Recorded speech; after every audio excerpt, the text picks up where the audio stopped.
This NFL Picks Week 13 edition of the Sports Gambling Podcast is brought to you by Underdog. Underdog's hooking up new customers. Play just $5 and get $100 in bonus funds when you sign up with the code SGPN.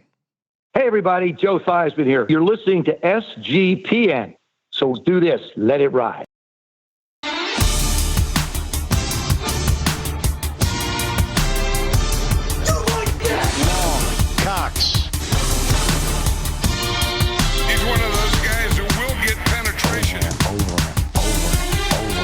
It's a baby fucking wheel, man. San Diego Superchargers. Now go home and get your fucking shine box.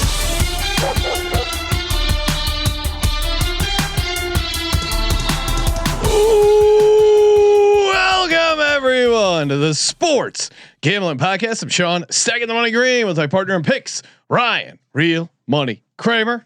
What's happening, Kramer? Dog.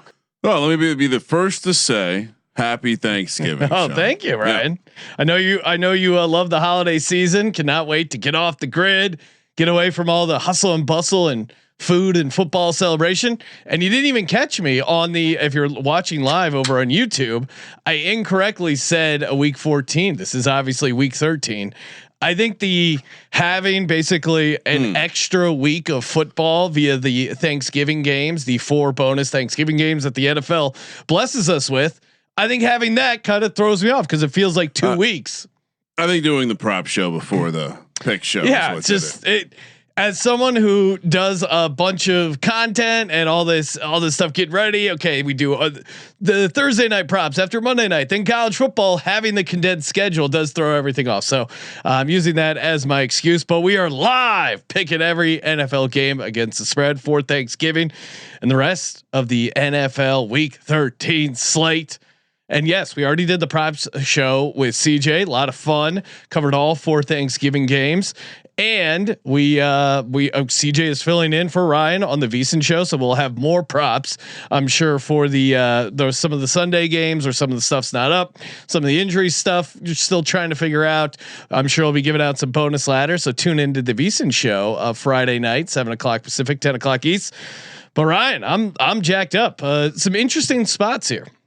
Well, and bye weeks are over, so we do not have a lot of time to pussyfoot around. I know you like the chit chat, but I would suggest we get right into the games. Okay. Is there anything you'd like to finish getting off your chest? No. Well, we do have.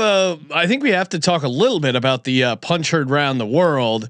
There was if you saw Juwan Jennings kind of freak out at the end of the 49ers Panthers game, and then it turns out, he was responding to the fact that he got punched in the groin earlier. I think that clip is worth playing because the guy for the Panthers did ended up getting suspended for a game here. If you missed the clip, it's pretty amazing. I'm gonna play it without audio. I feel like that gives us better chance. But what you'll notice is if Trayvon Moehrig is the guy guilty of the punch. So you'll see the guy standing here. You can see my mouse, I think. Yes. It's like a half club, at which I guess guys get their hands wrapped like this just to punch people. But number 7 here, if you watch him closely, it's literally a decleater. Juwan Jennings actually gets launched off the ground by way of getting punched in his dick. All right, you see him wind up, boom, and both cleats get off the air. Wow, both cleats clear the ground. That's a wind up and a punch. Now, what would you? I'm going to show this angle again because it's hard. You got to look in the left. It's like an uppercut with the left arm. Look at that, pop. And Juwan Jennings isn't holding the ball, so your excuse of hey, I was punching at the ball. He was punching at the ball. Like, I mean, what was that about? Kind of a bitch move. One more time. Also, it's crazy to be in the NFL. Oh my God. It just unleashes a cannon right to the groin. Jesus. And I did see our buddy Dick Puncher sharing this clip going, that's what I'm talking about. Boom, right in the dick. Now, Ryan, why are these guys not wearing cuffs? It's crazy to me that you would not wear a cuff. It makes you unathletic. Does it? Maybe I that's what held me back in high school because I always wore a cup in high school. So I remember that it was like you were required in like the one baseball league to wear it. Yeah, well, but when I made like whether it was an all-star team or something was different, I didn't have to wear it, and I tried it, and I was like, oh my god, I see why some people don't wear it. It's obviously a risk, but I mean, you look at the average NFL player; they're trying to take all the pads off, right? You got kickers out there in Daisy Dukes. No one wears knee pads anymore. Kickers, I understand. You're not actually. The pants have to go down to the knee. Come on, let's just all agree that. I mean, the zesty kicker in college who's like literally wearing Daisy Dukes is kind of insane. It's like, bro, we get it. You're trying to get some ass. I mean, whether that's female or male, that's on you. I don't care. But you're playing football. Yeah. Let's not mix up the priorities here. I don't understand not wearing cups. It makes no sense. When I was playing middle school football, our coach would come around and punch you in the dick to see if you were wearing a cup. At some point, you better be wearing a cup. And wearing a cup does not. And I'm sure cup technology has improved since 30 years ago when I was playing Pee Wee football. Just wear a cup, even if you're wearing a soft one. Crazy not to wear a cup. Well, I mean, I guess the counter argument would be that seems like most of the time it's fine, and unless someone wants to throw an uppercut at your junk. No, but if you're in a pile and like an arm or elbow gets to your dick, intentional or unintentional, there's so many ways you can injure your dick on a football field. It's crazy that these guys just raw dog it with no cups. That's quotable. There's so many ways to injure your dick on a football field. There is. It's a game of inches, Ryan. I'm not getting my dick hurt on the NFL field. I'm wearing a cup. Do you think maybe if there was the internet back when you were in school, that your coach would have been under more scrutiny, touching little boys in the dick? Sir Ralph pointing out that cup checks. Ask anyone who played youth sports of my age. There was definitely cup checks. A baseball bat just coming around, hitting you in the dick, or a hockey stick, whatever it was. My high school track coach, Rich McGriff. Now, track is not a sport where you need a cup check. Well, exactly. Or a cup. He would. He had the most lethal ability to flick a penny, and if you were fucking about, he could be 10 yards away. It could really hurt. It was like getting hit with one of those airsoft guns. But yeah, I think the idea that coaches just like kids fucked around about a bunch, and especially at that athletics. So the way that got settled was the coaches would whoop your ass. Or find some way to physically just demoralize you, and that's what that's what happened. No cup check, but no touching of. Strangely, it never happened on the soccer field either. I never had a coach trying to touch my dick in soccer. Oh, this is changing everything about you. Just sports. Your teammates? No, no one. Really? That's why I heard it happens. I didn't realize football was the dick touching sport. Yeah, you punch guys in the dick. I mean, is this another one of your battles? Or are you gonna say soccer's more physical than football? No. I was just thinking out loud that I never had a coach trying to touch my dick on the soccer field. So never had a coach do a cup check with a soccer. So, well, yeah, obviously soccer, you wouldn't wear a cup. I would say the cup check was probably most prevalent in baseball, where there's a lot of hijinks in the dugout. Yeah. Yeah. I mean, also like if guys went 0 for 4, they're eating like a tin of spam too. There's all sorts of weird shit. But yeah, no, again, just no dick touching on the soccer field, just the youth football pitch. Anyway, like I said, no time for chit chat. I mean, again, it's not like he fondled my dick. There was a cup check. Dude, I don't want to bring up something personal on the show. No, you didn't have your buddies try and punch you in the dick growing up. Of course. But would you say they young boys are very gay? Okay. No, I'm just saying that's now that I'm an adult watching other young boys. You try and punch your friends in the dick. Yeah. No, I agree. Yeah. But not grown men trying to touch underage You're boys. You're taking it to a weird place, but all right. I'm just saying, the coach element is a little coach strange. Doing a cup check was classic locker room shenanigans. And I see people in the chat agreeing with me. All right. Again, I didn't have that experience. Yeah, no. If you played physical sports growing up, your coaches did some cup checks. Okay. Never had a cup check in rugby either. Just for what it's worth. Yeah. And then we're gonna have to wait and do something right now. We're just frozen up over here. Too much stuff too many tabs loaded up. The condensed week really screwed me up from the injury perspective. I will be honest. Yeah, you didn't get to listen to all your press conferences, right? Well, not only that, but some of these teams they just change up the schedule. I'm gonna go back over here until that fixes. They just change up the schedule. We're not gonna talk today, or we are gonna make people available today. A lot of players were available on Tuesday this week. Yeah, we'll see. We'll see if it affects the old handicap, Sean. Nope, still just failing. All right, life's mad at my computer right now. So let's vamp for a second before we get to this first game, Sean. Okay, what do we want to talk about?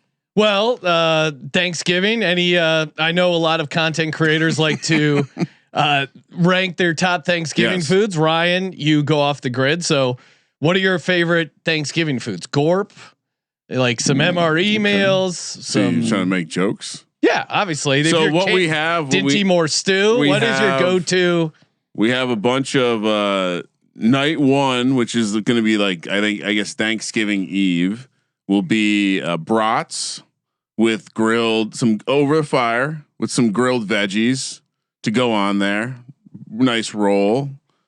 Nothing wrong with that. Day of for Thanksgiving. I think we have a potato turbot. It's kind of like Thanksgiving all mashed together. Meat, potatoes, some veggies all mixed up in a consumable, reheatable. Just throw it all in the cast iron. Bang, bang, boom. Do you dehydrate your Thanksgiving meal or no? Okay. I mean, we're more or less we're driving. You need a 4x4 to get where we're going, but we are still car camping. So. We have a massive cooler, lots of good food. But yeah, that and then day 3, I think we got some sort of chili or some sort of meaty stew. That's how I would rank it. If I was on the grid, deep fried turkey. There's nothing even close. There's nothing even close, and it's comical. There's like a time in your life before you've had deep fried turkey, and then a time in your life once you've had deep fried turkey, and once you have it, you can't go back. So that's my number one, I would say. What's your number one preparation of turkey? Just deep fried, 100%.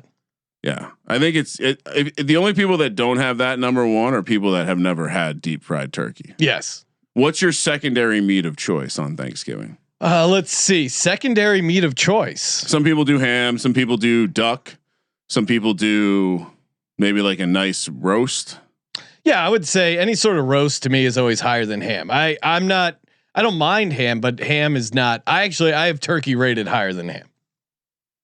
I think in general, ham is the inferior preparation of pork. I would rather have pretty much every other preparation. Sausage, bacon. Pork. Yes. So yeah. Favorite side for me, I just like homemade rolls. Homemade rolls to me are delicious. Really? Yeah. Just the roll. Love a great homemade roll with nice butter. I think that's very good. I like mac and cheese. I like any sort of. I like the casseroles with like the flakes on top. That's very. How do you do what's your favorite preparation of the potato? Potato. Yeah, I like it the best in the casserole. I like mashed potatoes too, but yeah, I would rather have a big potato casserole, like crunchy stuff on top. Yeah, you get me hungry. Green bean casserole is pretty good. Solid. Potatoes au gratin, nice way to have them. But mashed potatoes are class. I'm having mashed potatoes on Thanksgiving. Oh, really? Well, as if you're listening, it's a potato turbot. It's like mashed potatoes. I've never heard of a turbot before. Turbot, I think it is, but it's basically like mashed potatoes, meat. We are replacing the turkey with bison meat. So, okay, nice. And then you just it again when you're out there in the middle of the desert. Although I do have a stove, anything that can go in a cast iron to be reheated is primo. Anyway, game number 1. This is actually on Thanksgiving. So when I wake up in the beautiful Mojave, do you think about football when you're camping? Oh yeah. Oh okay. I still have action on the games, and so I still have this weird sweat going on where I'm like, okay, The first game's over. I wonder what happened. And then I'll just move on. Okay. And like I said on the prop show, whenever we're like halfway through the Cowboys time slot, I always make a joke to the kids about how the Cowboys are losing by 2 touchdowns by now. First game on Thursday. And did this game not used to start a half hour earlier, Sean? They've now moved it to 10 a.m. on the West Coast. Oh wow. Yeah. It used to be 9:30. Okay. So perhaps it was mislisted on the odds board, but 10 a.m. we have the Packers, we have the Lions, of course, at home on Thanksgiving, laying 2.5. Total is 49. Revenge on the mind of the Lions, certainly after kind of like a strange start to the season where they just looked absolutely horrible. And everyone wanted to crown the Packers in that moment, making them the favorites to win the Super Bowl, favorites to win the conference. Michael Parsons trade was a lock at that point. I mean, this strikes me as 2 very obvious situations. One, I certainly like the Lions, this version of the Lions at home on Thanksgiving. I also watched the Lions closely last week. Yeah. And I wonder what the fuck is this Lions team? And then I see a 2.5 and I know I'm supposed to take the 2.5 and not lay it. So now I'm drawn to the Packers. I look at the micro matchups in the game. I'm drawn to the Packers. I think that Jordan Love is going to be able to just again, Jameis Winston had his way with this secondary. The Packers have better receivers than the Giants. I thought I was going to be on the Lions, but I'm going to end up being on the Packers. Really? Wow, that's surprising. It was surprising to me too, because the obvious revenge spot teed up in front of my face. And like I said, then I started looking into the situation. I also look at the betting splits and I see that the Lions are, I guess, unsurprisingly getting all the action early in the week. Yeah. Upwards of 90% of the bets, 90% of the handle. No, numbers not moving to 3. Why, Sean? Why? This is the first time the Packers have been underdog all season. Historically though, the Lions kind of have owned the Packers. They are on a 1-7. It's been a nice run here for the Lions overall. Against the Packers. Now you're saying it's a revenge game for earlier in the season. That's true. Dan Campbell is pretty good in this situation. 3-0 ATS in same season revenge game spots. I think really what it's a revenge game for is 2 years ago when Green Bay came in and upset the Lions at the end of the year. One on Thanksgiving. Oh, I'm sorry. I was thinking the end of the season one. Yeah, no, I think it's a revenge game for that. And in hindsight, probably should have been more aware of the Lions look ahead to this Packers game against the Giants. I think it did feel like once the Lions kind of got focused, they were able to impose their will, especially offensively against this team. I think you can run against this Packers team. I think Jahmyr Gibbs is going to have a good game. I think David Montgomery could have a good game. And it's and the Lions are off overtime on a short week. You could make a case against them for that. But I will take the Lions here, laying the 2.5. Ultimately, I do think the revenge angle is big for them. And this Packers team, I still don't think is properly rated. I do think they're going to have some shots offensively, but Detroit's the play. I'm not going to overthink it. Last thing I'll say is I thought one of the things that really swayed me in thinking about the Giants game that they just played was how out of sync Jared Goff looked, even when he wasn't being pressured. And I agree with you. The running game could end up looking good. The running game looked good last week, and they still had to go to overtime to beat the Giants. Packers plus 2.5. And I'll check out the prop show. I have we all have one prop per game, but the prop I have in this game feels very, very obvious. Well, and I think Goff is going to have a good matchup here against this Packers secondary. I think you're going to be able to throw on him. So I do like Detroit here, laying the 2.5. I would have thought that they, but you would have said the same thing last week against the Giants secondary. Yeah. They didn't really affect, like the passing game was not very effective the entire game. Well, you can look up the numbers. I'm just saying that what scored them points in that game was Gibbs in the running game. Right, but Amon Ra had 9 for 149, a touchdown. No one else did anything though. Yeah, but Goff was 28 of 42, 279, 2 touchdowns. I think you watched the game. No, I did. I watched the game. I know, but it wasn't an effective passing game. Sure, I think they were not completely focused. They were looking ahead to this Thursday game, and I think you're going to get a more focused Lions team here. So yeah, I like the Lions. All right. Game number 2 on Thanksgiving, we head to Big D, as they call it, where the Dallas Cowboys. I see the Dallas Cowboys fans dancing in the streets about how they have absolutely won the trade already. They've getting rid of Micah Parsons, bringing in Quinnen Williams. That they've won the trade. They have picks.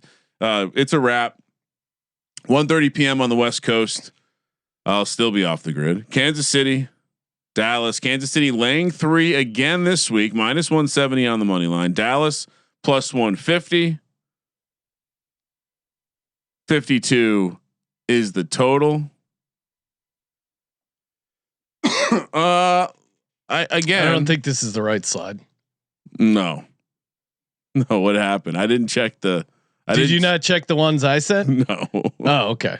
I'll give me a second. I'll double check it while we're talking. Just bring up the old slides that Colby did that has the fucked up Rams thing. All right, we'll bring them up here. While you're working on that, Ryan. Yeah, there's a lot of reasons to like this Chiefs team, and one of which is they're playing the Cowboys on Thanksgiving. Cowboys historically have not been good on Thanksgiving. There's some interesting trends here. Teams off an overtime game on the road as a road favorite, not historically a good spot, but road favorites in general have dominated Thanksgiving. Andy Reid and Patrick Mahomes on a short week. Something insane, like 19-2 straight up. Dak has been bad on Thanksgiving, 2-5 ATS. And I get it. It's only a day, but I can't help but think that this is a tough schedule spot for the Dallas Cowboys. You had the Monday game against the Raiders. You had the Sunday game against the Eagles, and now a Thursday game. So you have 3 games in 10 days. Very tough spot for them. Now, obviously the Chiefs have a almost similar game, but they did have another day of rest somewhere in between there. Kind of a must-win game for both teams. Yes. And to your point, this is a building letdown spot for the Cowboys for sure, especially after they have the letdown spot after the emotional win on Monday night, and they lay a complete egg in the first half, and then they wake up and they have another emotional dump defeating the Eagles, division rivals, in overtime. I didn't go to overtime. Sorry, at the end of regulation. Yeah. And so you have, I would argue that the spot is heavier for the Cowboys. And as you mentioned, the Cowboys have not been very good on Thanksgiving. I would also add that, like I mentioned, the Cowboys fans and the vibes are extremely high for this Cowboys team. They're just set up for failure. On DK, the Green Book right now, 80% of the handle is on the Dallas Cowboys. Public's going to be all over Dallas, and this is also short week with less time to prepare favors the better coach. And I know Brian Schottenheimer has had 2 wins here. They beat the Eagles. Hats off to him. This is really tough against a desperate Kansas City Chiefs team. I like Andy Reid to get this team up for this must-win situation. We highlighted it on the prop show. They're going to be able to throw against this Cowboys team. I think they're going to have a lot of success against the Cowboys passing defense, and I think Mahomes can get some with his legs. I would be very surprised if the Chiefs don't go in and get this win. Now, maybe they don't go on that run that everyone is setting them up for, but I think they're going to be able to get it done here against this Cowboys team. So the Tick Pick, I think it was Tick, one of the ticketing sites put out the visiting fan report. Oh, really?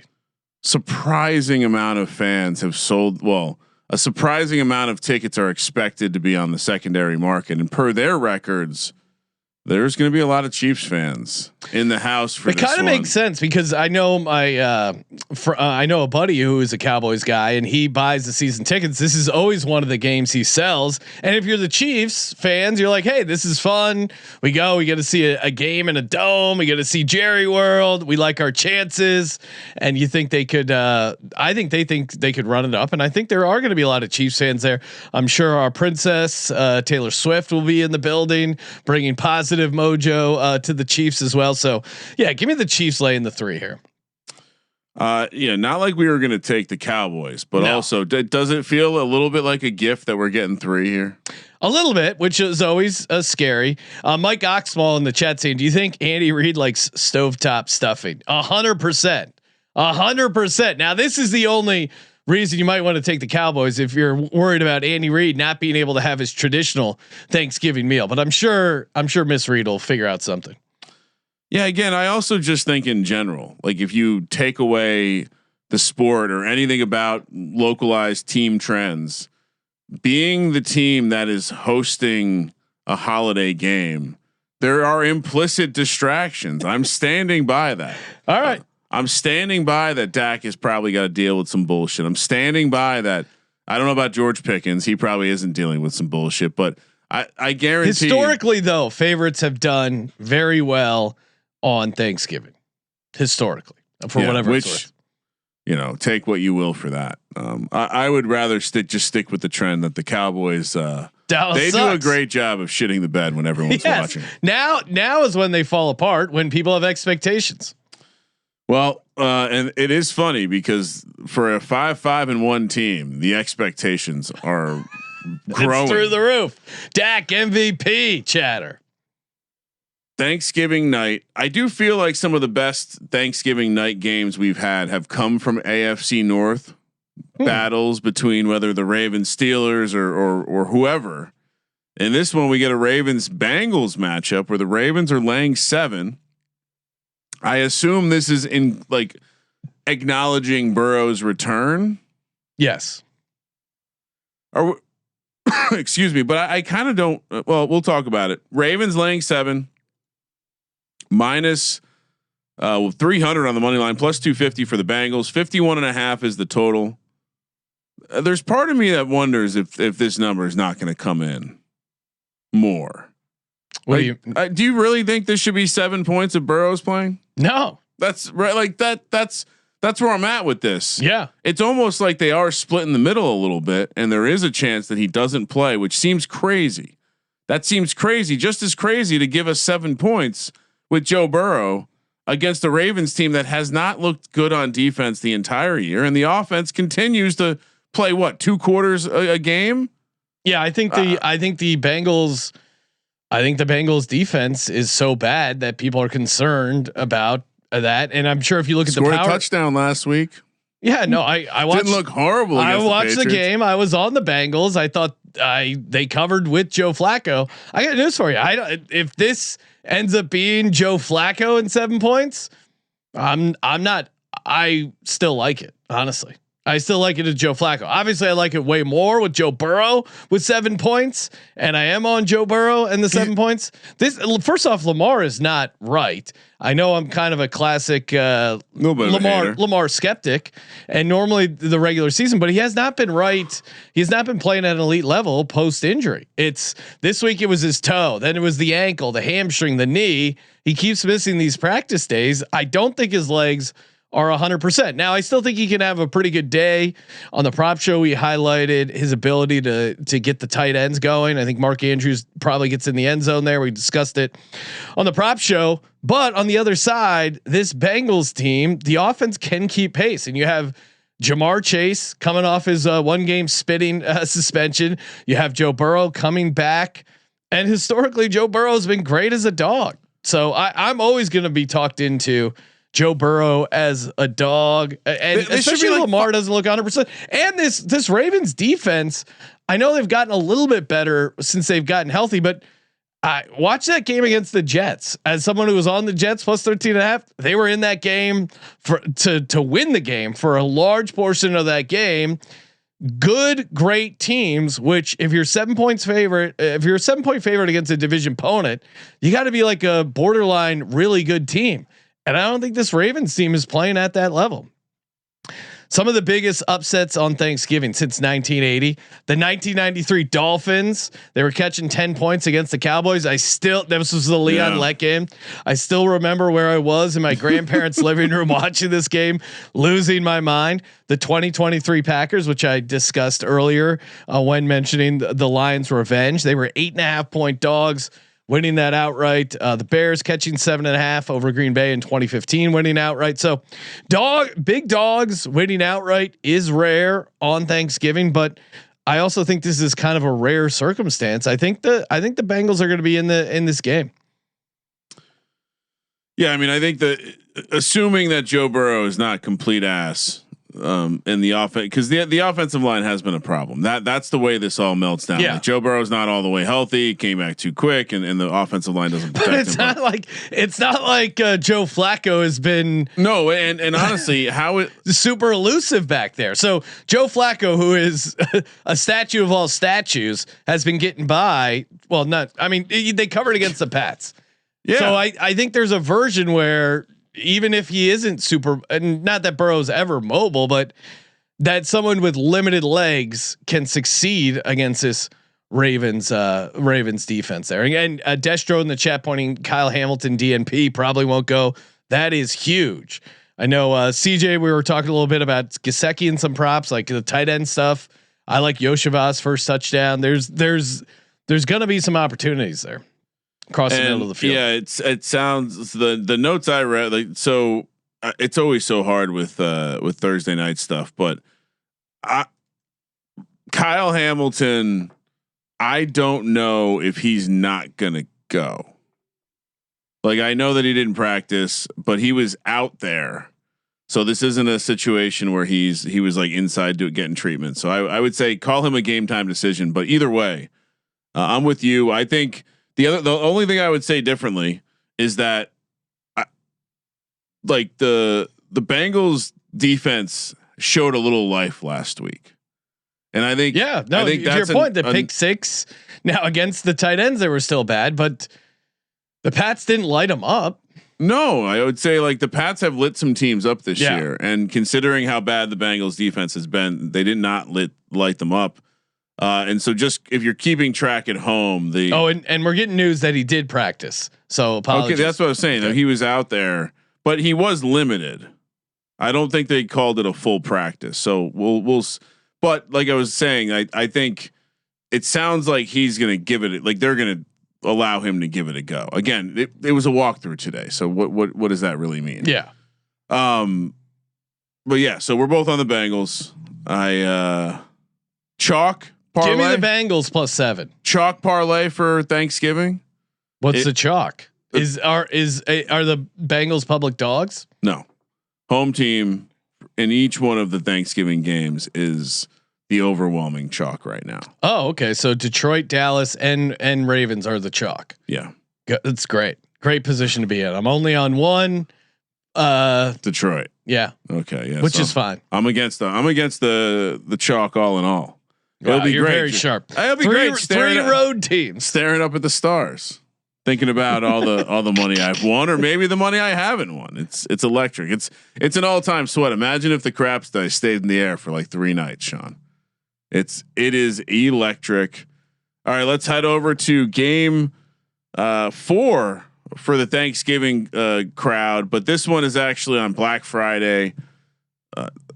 What was this? Is this like the 5th year? How many? I feel like we've been doing it for a little while now. 3rd year, I think. Is it only the 3rd year? Bears, Eagles laying 3 noon here on the West Coast, -300 on the money line, +250 for the Bears. 44.5 is the total. Bears, one of 2 teams last week that won in spite of losing the net success rate battle. There's a lot of advanced numbers you can look at that would suggest to you that the Bears maybe shouldn't have as many wins as they do. We've had this regression happens now versus regression happens later conversation throughout the year. Now the Bears take to the road to face an Eagles team that is reeling off a embarrassing loss to the Cowboys. Jalen Hurts says they're going to respond. I think Sean believes they're going to respond. I think a lot of people might be looking to play the Eagles this week as they are. Oh no! Everyone I'm talking to is on the Bears. Oh, okay. Yeah, I'm looking at the data set of people putting shekels down on the internet, and I would say it's somewhat split, but it does seem like something is holding the number at 7. And I don't know if that's just purely they feel like the Eagles are going to catch action if it drops to 6.5. Yeah. Or if they realize that some positions have come in already that would signal to them that the Eagles will end up being, or the Bears will end up being the side that they need this week.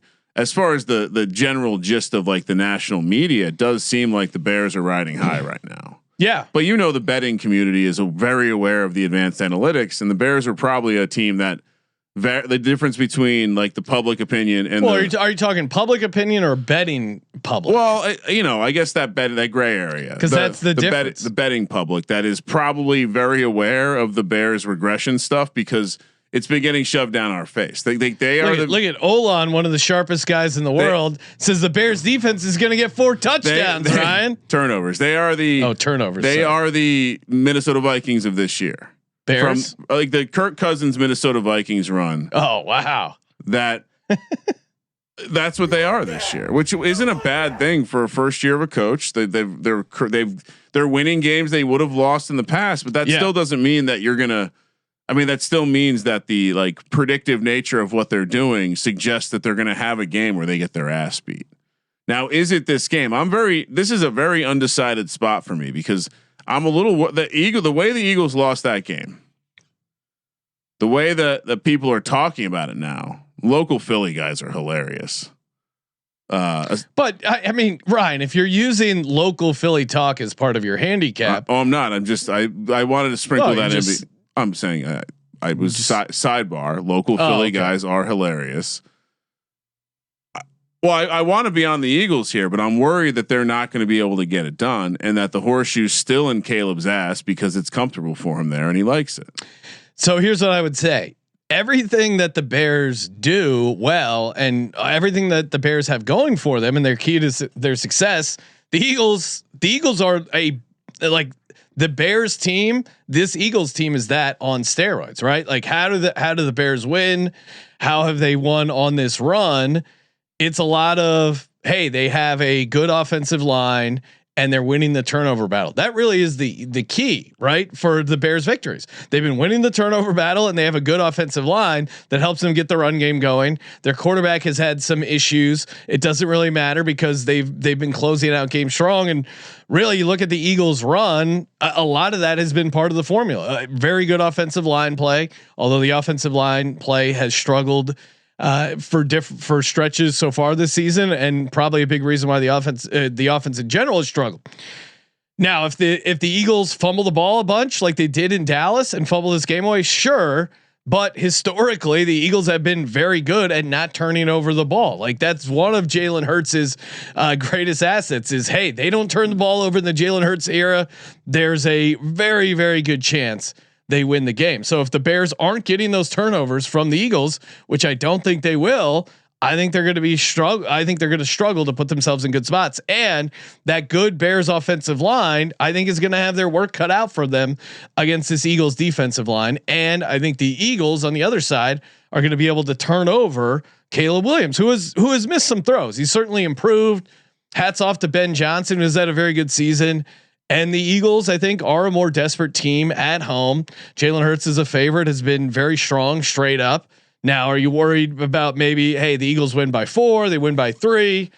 Sure, that could be a possibility, but I would take the other case of Eagles getting up and able to put the Bears away as a big factor here. So it does seem like I think the Eagles can attack the lack of linebackers and back 7 in general that the Bears have been dealing with injury wise. Like again, it's tough to call who's going to play at this point in the week, but there's, they certainly are not at full health in their back seven. And I think the Eagles have the type of team that can exploit that. I think both teams' injury reports have some elements of concern, like you mentioned, the Bears with their linebackers, but they could get some members of the secondary back. Meanwhile, the Eagles, like, what's this Devonta Smith situation? Yeah, he's banged up. That's what stood out to me. I mean, I feel like he's been as big a part of the offense as anyone this year. Yeah, I think he would play. Again, we're taping this Tuesday night on a Friday. The game's on a Friday. I would guess that he plays. There's probably no need to practice him. It was a chest shoulder thing. It didn't seem. I mean, he finished the game, so I don't know if it was that serious. I would guess that they were just being conservative and resting him. Andrew Makuba, the rookie safety for the Eagles, who's playing pretty well, he's going to be out. He's something with his ankle. He's going to miss some time.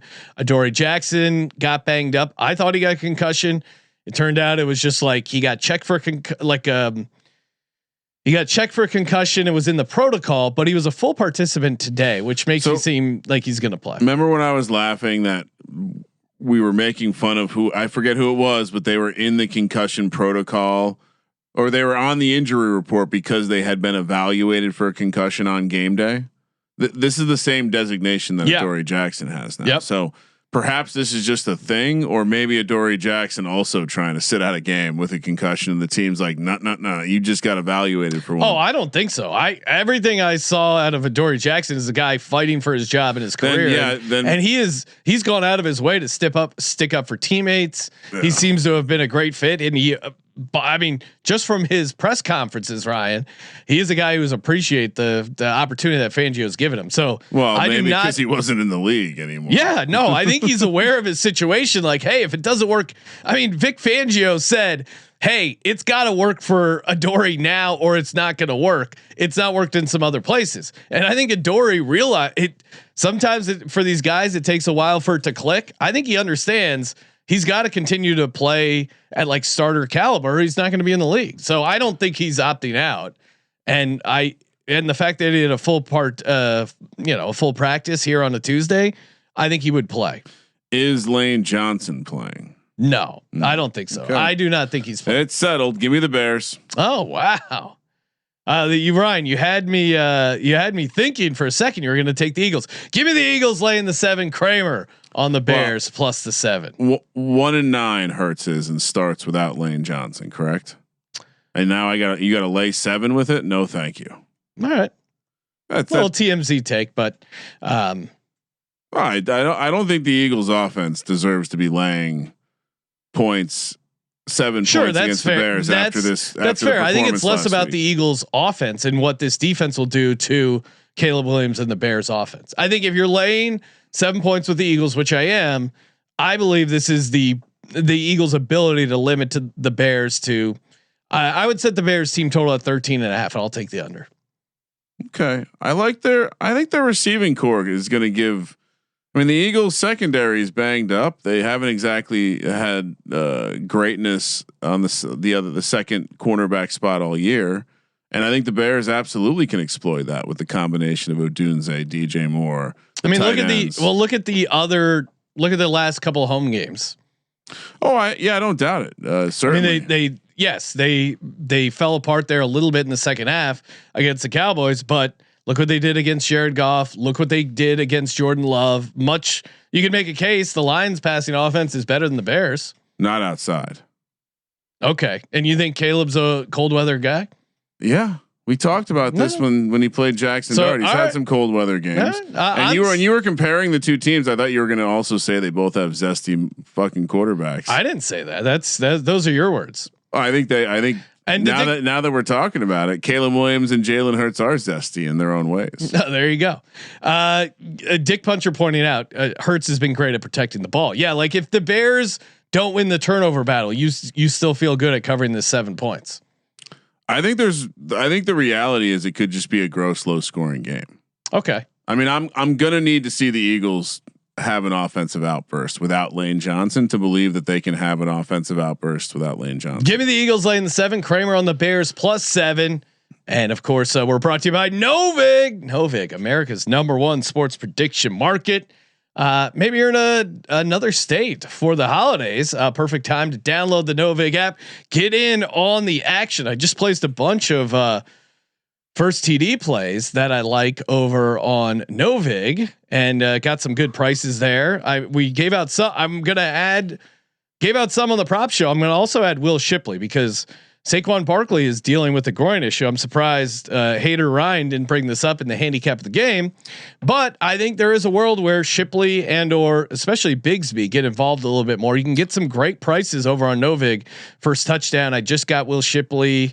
I think at like 95 to 1 or something crazy over on Novig. And of course, if you spend $5, you get $50 when you use our promo code SGPN. So download the Novig app, get in on the action. America's #1 sports prediction market, available in a ton of states.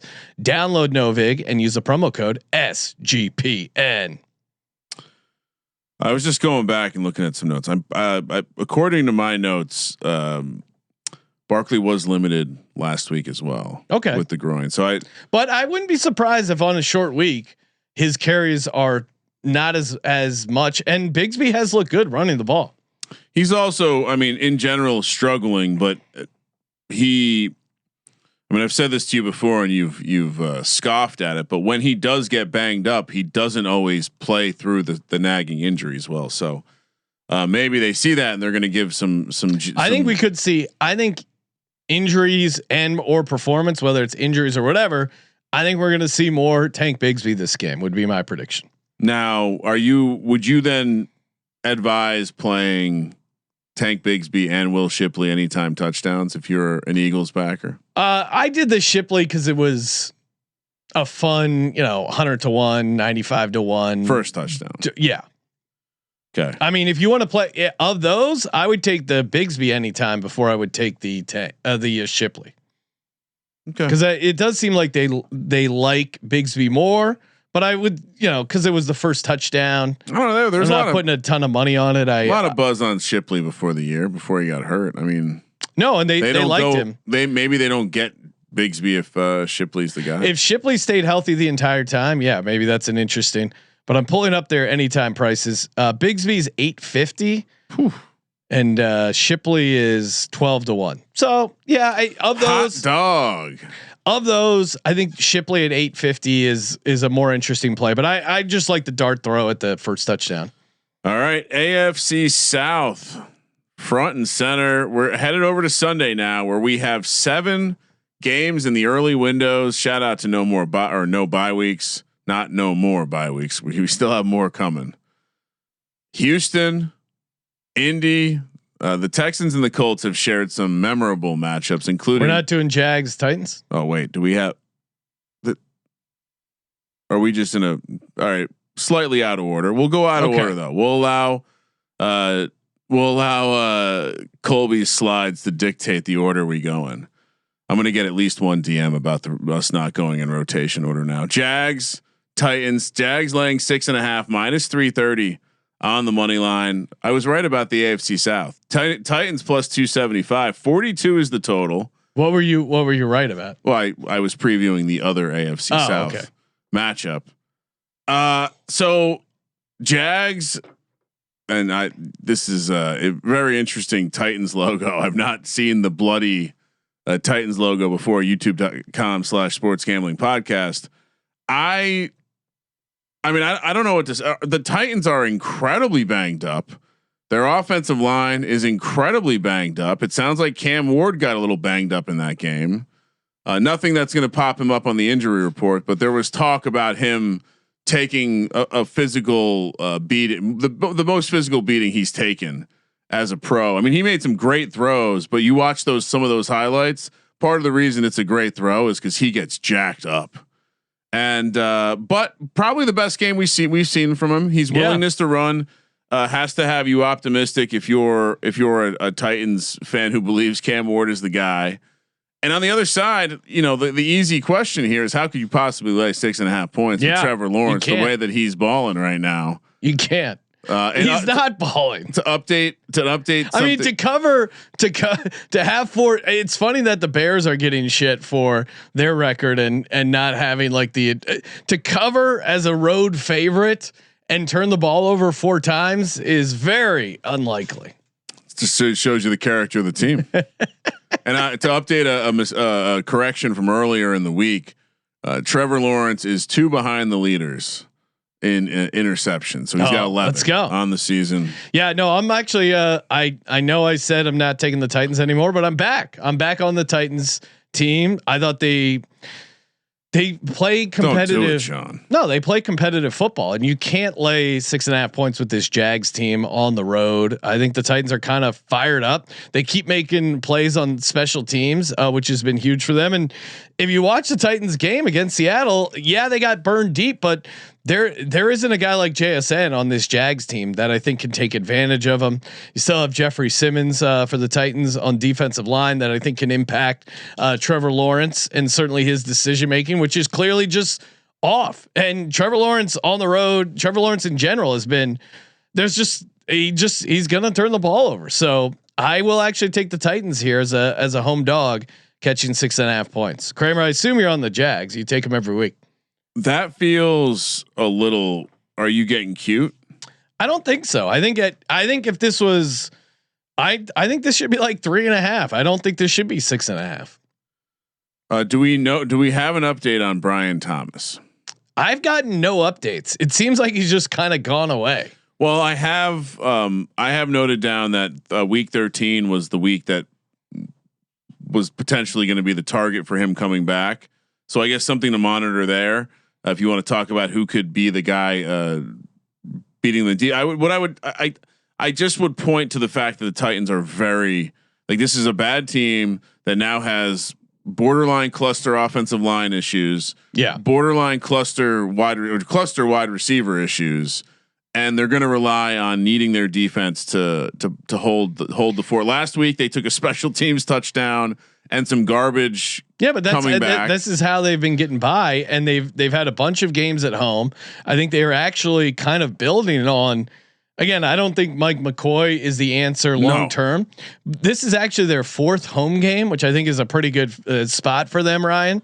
And you look, they covered at home against the Chargers. I didn't think they would cover. They covered at home against the Texans. I didn't think they would cover. They covered at home against the Seahawks. I didn't think they would cover. Now, I think Mike McCoy has been a nice, clearly he's improved Cam Ward. Like clearly bringing Mike McCoy in over what they had is an improvement. And I don't mean that as a compliment to Mike McCoy. I think it was just how bad the previous situation was. So I think Mike McCoy is at least getting some positive stuff out of Cam Ward. Jags are a zigzag team. They have a bad week. They should have lost last week. That was the bad week. But they covered on the road. That was the good week. It was the bad week. Oh, okay. And now they have a good week. Just like their ass whooping of the Chargers. This is going to be an ass beating. Trevor Lawrence will be back. They're very much in the conversation still for the division with the win here, depending on what happens to the Colts. So yeah, I'm going to lay it with my Jags. Give me the Titans, home division dog. Kramer on the Jags, laying the 6.5. Lying to your customers. You told them you weren't going back to the Titans. Yeah, well, it's a week to week league. All right. Next up, the order is crazy. All right, the Atlanta Falcons heading to New York to take on the New York Jets. Very interesting logos here. I can say I've never seen either one of them. I'm going to guess Colby made these almost certainly. Jets catching 2.5 points at home, plus 125 on the money line. Falcons minus 145. 40 is the total. This is a game that doesn't need to happen this week. Yeah, but the handicap is incredibly simple. 1, Tyrod as a dog, always the play. 2, Kirk Cousins after a win as a non-conference road favorite outdoors. You gotta be fucking kidding me. Jets are also number 1 in special teams DVOA, and kind of take it for what you will. I thought the Jets defense, after trading away Quentin Williams and Sauce Gardner, the bottom has not fallen out on this Jets defense. Like just eye test watching this Jets defense. Are they? I mean, is it? Everyone said like, oh, their defense is going to be so horrible after the trades. I don't think so. Like they were perfectly fine, at least compared to previous Jets teams against the Pats. They won and covered against the Browns, 27-20, for whatever that's worth. They covered against the Ravens on the road. They held the Ravens to 23 points on the road. I don't like this defense is certainly not good, but I think there was an expectation of like without Quinn Williams, without Sauce Gardner, they're tanking. They're going to be horrible. I think they're trying to win. I think they got a good shot to win this game. Now, 100%. Like this is unfortunately, it's going to seem like I'm fading the Falcons again, but how can you possibly? I mean, especially coming off hate week. Yeah. Emotional win. Yeah. It's a huge letdown. Did we get video of Kirk Cousins breaking out the ice? Yeah. I don't know if they're doing the chain, considering the record. Well, Minnesota has more fun. Remember that boat trip they did? Oh, they had a lot of fun. Yeah. They got they somehow found professional ladies in the middle of a lake. How fortunate. It did sound like a fun boat trip. I'll be honest. I mean, now you just can't leave. What are you going to swim to shore? We're having fun out here. The implication, if you've seen the Always Sunny episode, yeah, no, I it's scary how much I like the Jets here, but yeah, give me the Jets plus 2.5. Kramer, Jets. It's very Jets plus 2.5. Worth noting. It's also a great teaser leg. I don't. Again, this is another one where I'm not exactly sure who's running to the window to play the Falcons. The Falcons are pretty lopsidedly catching the early week action here. So we always talk about people fade the Jets on a short number, I guess, and the Falcons won. But like not in a million years. I mean, I understand it's a 2.5 point spread. Everything's setting up, right? They're falling for the trap. But not in a million years. If I'm looking at the board this week, I'm not guessing that the Jets and the Falcons is one of the more lopsided bet games. Jets looked scrappy last week. Maybe they didn't watch the game. A lot of people don't watch the games anymore, so maybe that's all it is. All right, moving along. Let's see what mystery game we get next. All right, we're heading to Carolina, where the Los Angeles Rams, now MVP favorite Matt Stafford, favorite to be the number 1 seed in the NFC.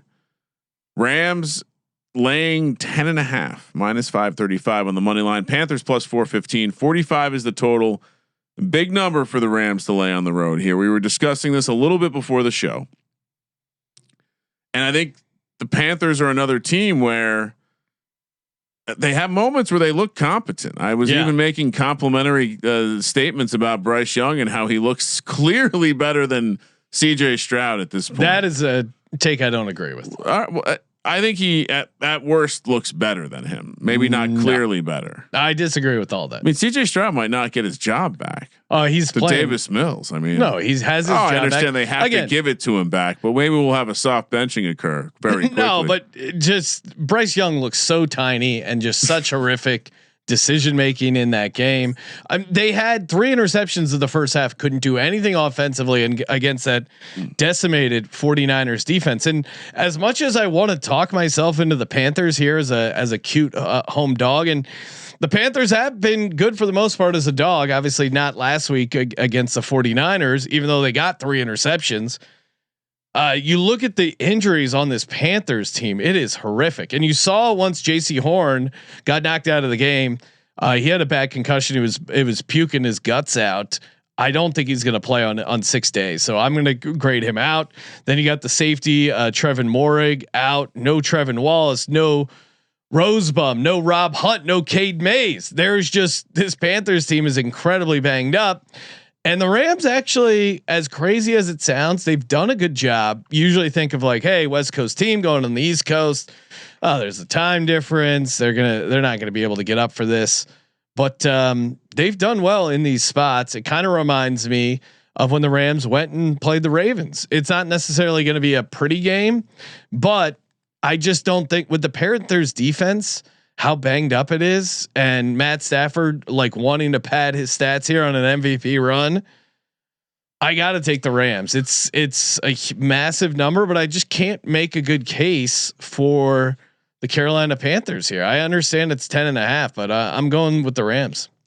Well, no, I mean, it's short week. It's the Rams didn't have to play the whole game. And the travel spot's kind of similar, right? They were both on the West Coast. The Rams were relaxing on Monday. The Panthers were getting their ass kicked by the 49ers. What should this be?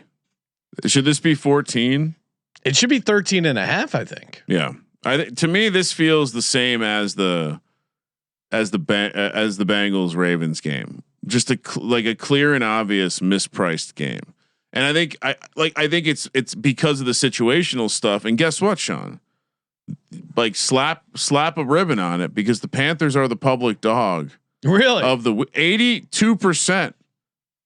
Oh my God. Which again, we always talk about things feeling cute. This does feel very cute. Well, I would add that we haven't really had that Kyron Williams 3 touchdown or Blake Corum 3 touchdown game. We've seen Devontae Adams doing it and Puka doing it, and by the way, Devontae Adams has a shitload of touchdowns already. Oh my God. He's so good. It's probably, I mean, obviously it's going to go to Jonathan Taylor or whatever, but it's killing Puka in the offensive player of the year market, because he's having, and Puka's having a really good year, but they've turned Devontae Adams into their goal line back essentially. And it reminds me of Mike Evans, a dick puncher instead of Mike Evans. You should just be hammering pivot. Well, it's like the similar type of routes too. What do you think the odds in the offensive player of the year market are? I think Jonathan Taylor has to be a decent favorite. -115. Okay. Jackson Smith and Jigba -110. I mean, he had an awesome game. I would still go Taylor, but and then Puka's down to 120. There's Gibbs is 27-1, McCaffrey 40-1, Pickens 100-1, Cook 100-1, and then Puka and a whole bunch of guys are 125-1. So. I mean, it's crazy because Puka's having a really good year, but he missed some time with injury. Adams is getting a lot of the touchdowns.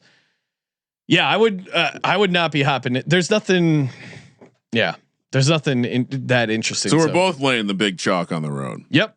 Now the Rams show up on the East Coast. I know. I think this is going to be like the kind of thing that I would normally classify as like a sharp side this week. I do. I think it's way off. I think this should be 2 touchdowns. I think they're going to be able to exploit everything the Panthers struggle with on defense. Yes, 100%. Well, and I think part of it is people don't realize how banged up this Panthers secondary is. Like I think, or how the Dick Puncher is out for a week. Which, by the way, hopefully Dick Puncher files some legal. He's been all over it. So yes, give me the Rams laying the 10.5. All right, Kramer also on the Rams. All right, moving along. Let's see here. Game number.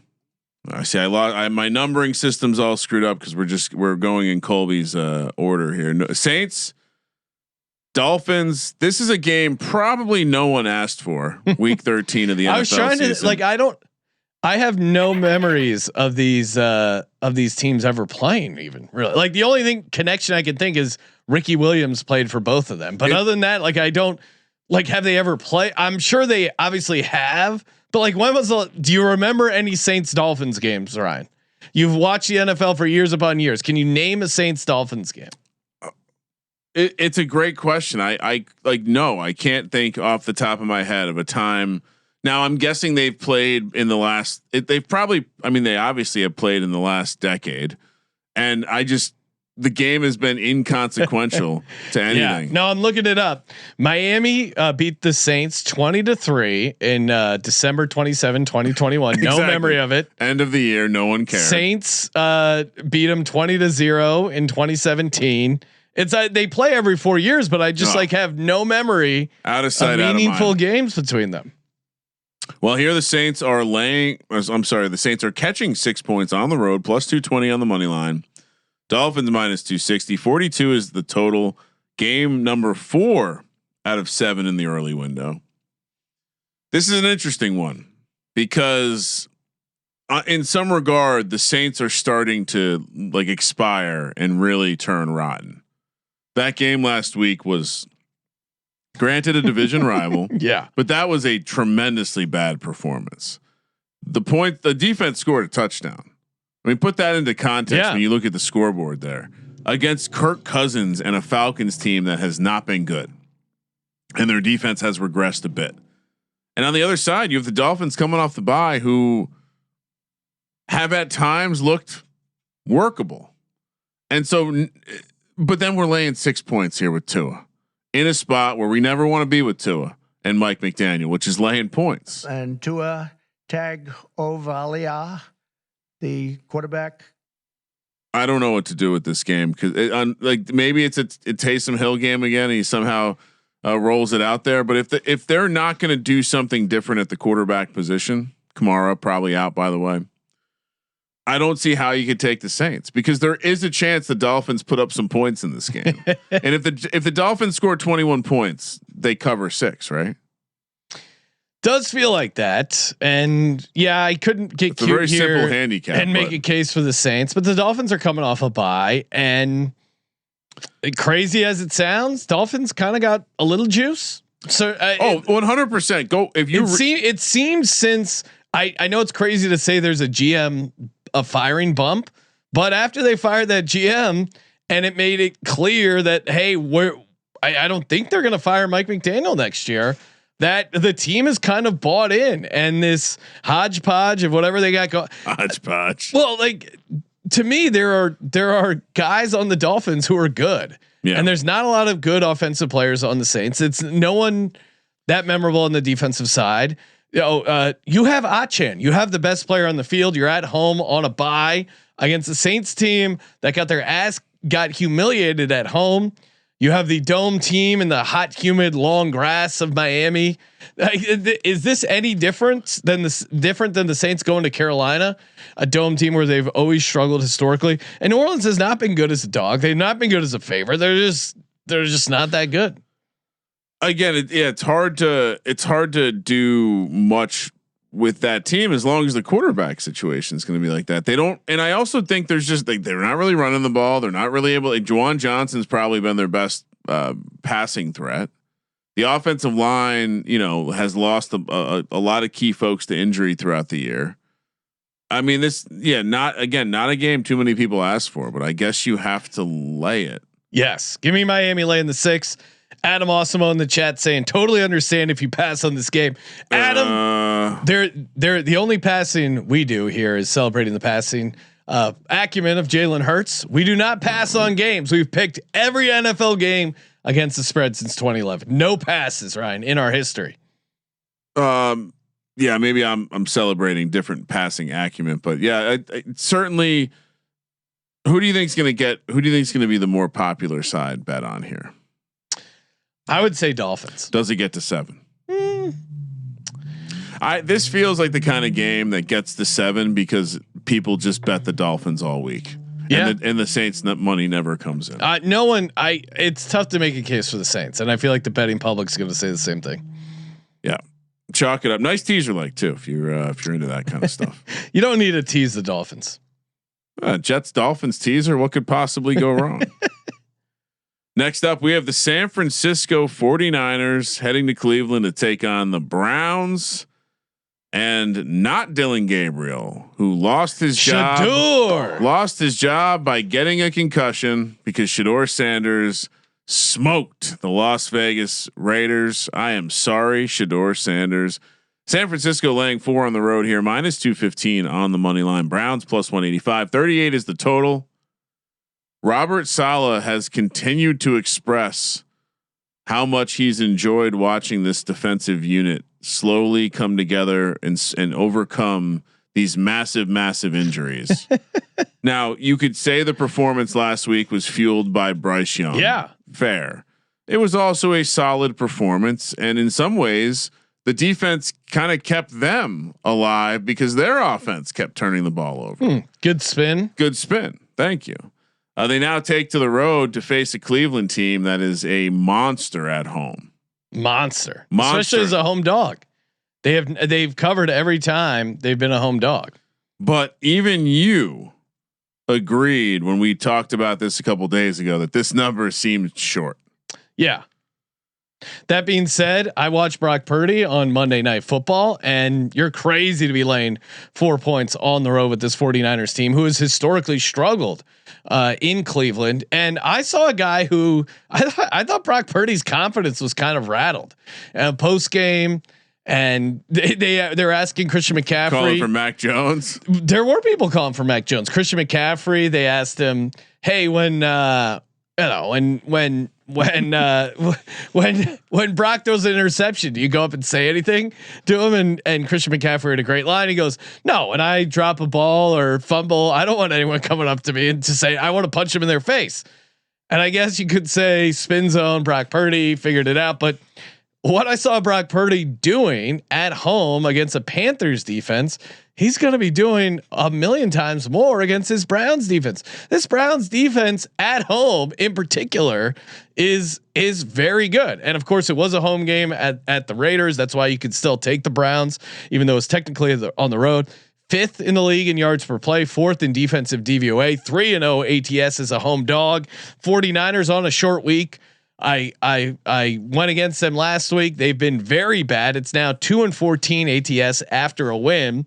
Now you're a non-conference road favorite. I just don't have this 49ers team power ranked that high. This is a definite letdown spot for them against this defense. Like the Browns aren't going to let them get Christian McCaffrey going, and without him going, without Kittle going, I struggle to see why this 49ers team is going to do much offensively. And yeah, it's easy to say Shador's not going to do anything, but I thought Stefanski. Now, when Shador first came in that game against the Ravens, that the play calling, what they set up for him was horrible. When they had a week to prepare, now I'm giving more credit here to the coach, but I think Shador deserves some credit. He only took 1 sack, and if he can keep that sack total low, I think the Browns offensive line is has a decent matchup against this 49ers team.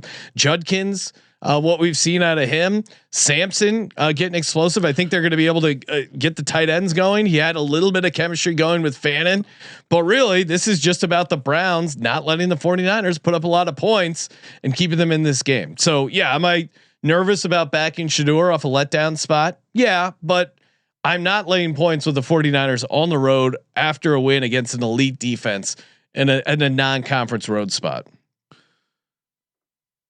I am completely aware of this scenario that I generally would not want to be in, which is taking a non-conference favorite in Cleveland. Yeah, but you hate Shador.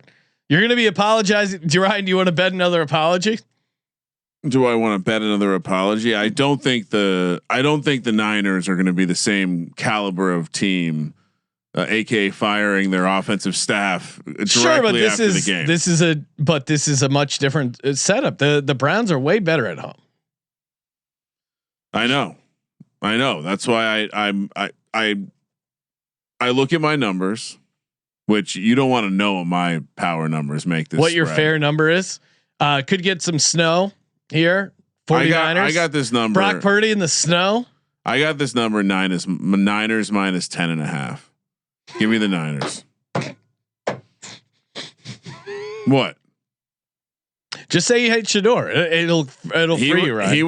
He had 3 positive plays last week. I mean, Myles Garrett versus this offensive line for the 49ers is going to be trouble.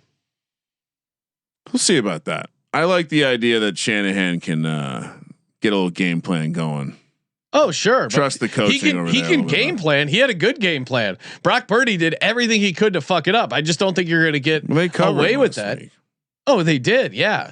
But it's not something I think is a good omen moving forward on the road on a short week against an elite defense and Shador. But we're getting such Shador. We're getting it's such like the Italian hands on steroids. Shador. It's a little weird how it is. But it's like a weird, like, look at my watch. Is that what he's doing? He's showing. No, he's pumped up about playing good football. Ryan, do you know what he's doing? The fact that he only had give him attaboy for only 1 sack.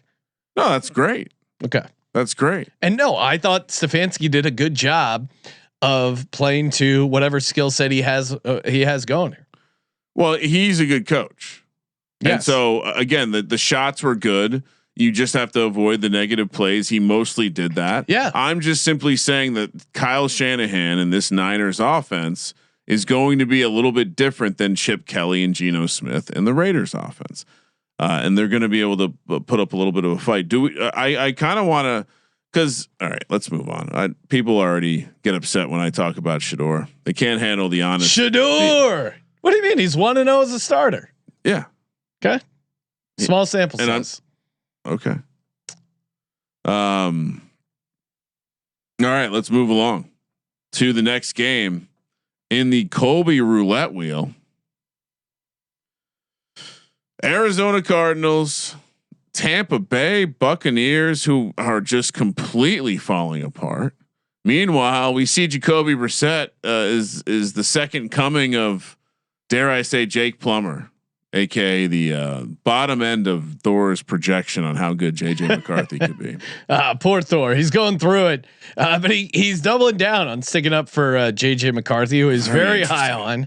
And I even tweeted at some of the Vikings people who thought I was crazy by pointing out that a rookie quarterback coming off a knee injury was not going to hit the ground running and dominate with Minnesota. I got corrected numerous times. Yeah. Wasn't a knee surgery. It was 2 cleanups. He did the season. Do your work. Now, do you think this hurts the idea of playing the season virtually? Because that's what JJ McCarthy did last season. Yeah, you got all those reps. That's why I didn't have to play in the preseason. I'm like, not playing him in the preseason, just insane. So he raises his arm to show off his watch. It's called the Yeah. I mean, if you needed another reason, man, imagine if he could have a whole off season. Guy's set up for success. All right. Back to the Bucks and the Cardinals. Hey. Absolutely. Objective handicapper. I see those advanced numbers. Not good for JJ. How do they look for Brock? Brock, they weren't great, but they were in a different stratosphere than Shador. Game number 6 in the early window, Arizona, Tampa Bay, Bucks laying 3 -157, Arizona +137, 45 is the total. As I was mentioning, the Cardinals offense has woken up. Sounds like Marvin Harrison will be back-ish. I can't see how I think you got to leave Michael Wilson in that role for now, and maybe have Marvin Harrison sort out being a number 2 for a little bit, because Michael Wilson, whatever you think about Marvin Harrison, Michael Wilson did a better job. And the combination of him and McBride have made this offense look electric. Now, granted, in those they're not winning games, but they're getting Jacoby Brissett's jersey in the Hall of Fame. They're getting Michael Wilson to launch best ball teams into the best ball playoffs. And I don't know. It's exciting football, but is it winning football? Meanwhile, who's starting for the Bucks, Sean? Well, it's interesting. I would say Teddy Bridgewater, but this line suggests that Baker is going to try and make it a go, or maybe they're splitting it in between. What's your read on the situation? I mean, he had his arm in a sling on Sunday Night Football. I think it's tough for me to believe he's going to be 100%. He was already pretty banged up prior to this game. I was going to say, my thought would be that. So the number, I'm just looking at some history number. So the number opened at 2.5. Yeah. Immediately went to 3. So Tampa's taking money. I don't think this would have been, I want to say this is definitely like 6.5 if Baker's healthy. I think this is. So I think this is either Bridgewater starting or we get an injured Baker. Is what I'm saying. The number is at Tampa Bay -3. If Baker starts, this might get up to like 3.5, 4. But I think they're factoring in that he's not going to be 100%. I think, but I think so. I think 2 things. One, the injury he suffered this past week was to his non-throwing shoulder. True.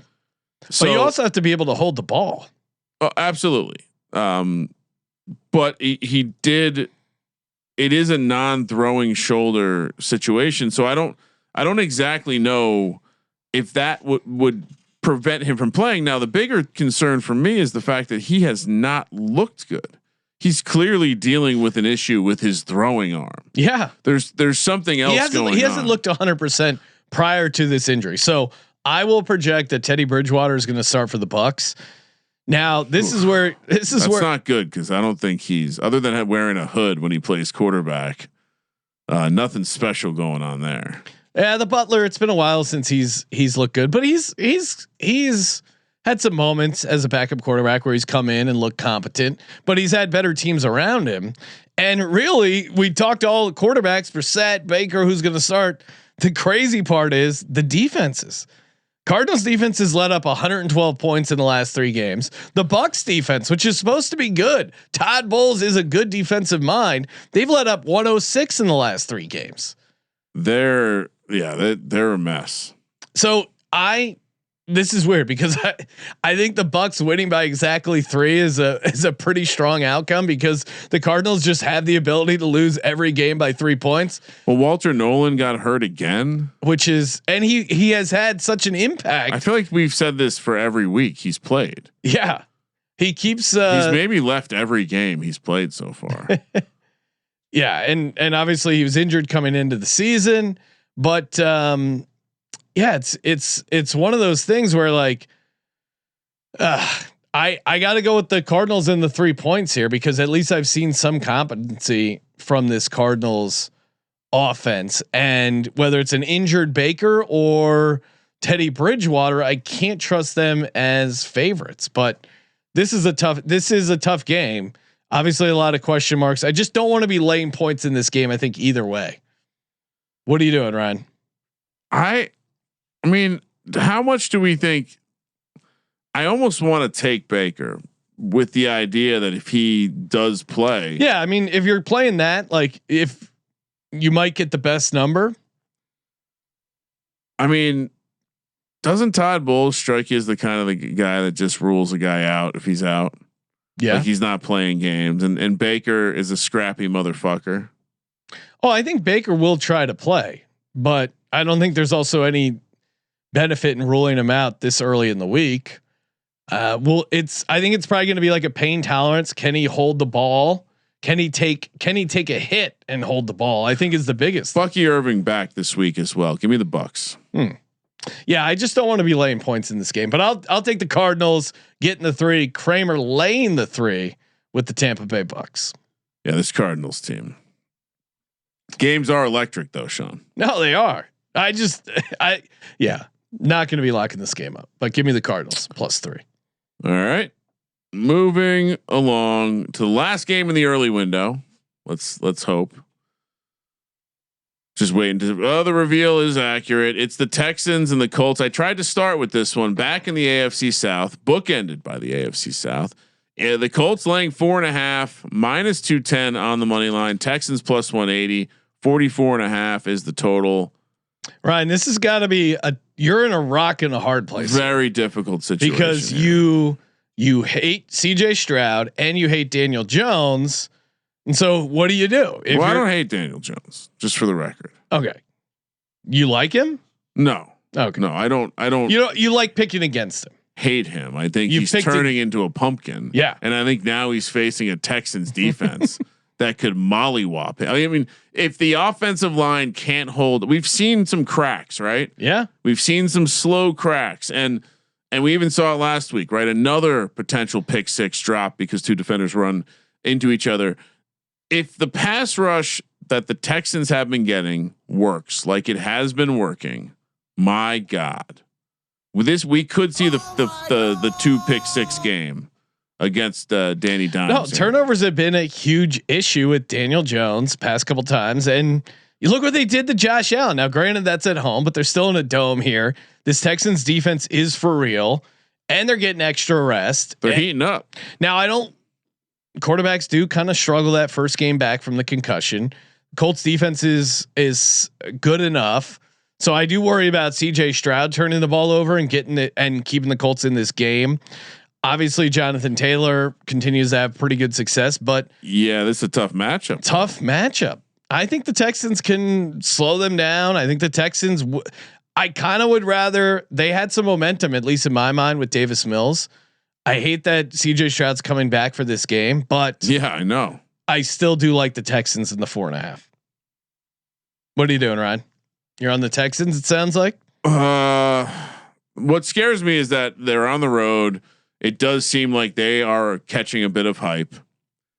And of course, we didn't get to it because we just broke down the Thanksgiving game. So what we will be on Fairbairn, the apostrophe gang. He's back. He's a big part of their offense. We will be taking his over 1.5 field goals whenever it gets up. What do we think they're gonna? I mean, minus 150. You think? Some people have found plus odds on certain sites, so I think there is a decent discrepancy between the kicking odds. So again, shop around. So just so we're on the same page, has CJ Stroud cleared concussion protocol? Yes. Okay. Because I don't think he's cleared it, Sean. Okay. I think there's actually a chance we get Davis Mills. 100% no. Really? Yeah. He's not cleared. Okay. I read that that they're expecting him to start. That he. Okay, hold on. I read the Texans injury report that he cleared concussion protocol and that he was. They expected him to start. Okay. Well, am I incorrect? I'm gonna verify because I don't see. I see that they say he's gonna start once he clears concussion protocol, but I don't know. Oh, maybe they said he expected to clear. I don't know that he's cleared yet. But either way, I think. Although it's for me, it's better if we get. I think it's better if we get Davis Mills. But either way, this is a Texans defense against the Colts angle, and just the Texans defense playing insane football right now. So yeah, keep an eye on the CJ Stroud thing. But you think he plays, right? If he clears, yeah, I agree with you. No, but do you think he clears? He hadn't done anything towards clearing last week, so we're gonna need to see him at least on the field Wednesday, moving around, because that puts him on track to go through the steps. But are you predicting right now, Ryan Kramer, is CJ Stroud playing? It does seem that way. Okay.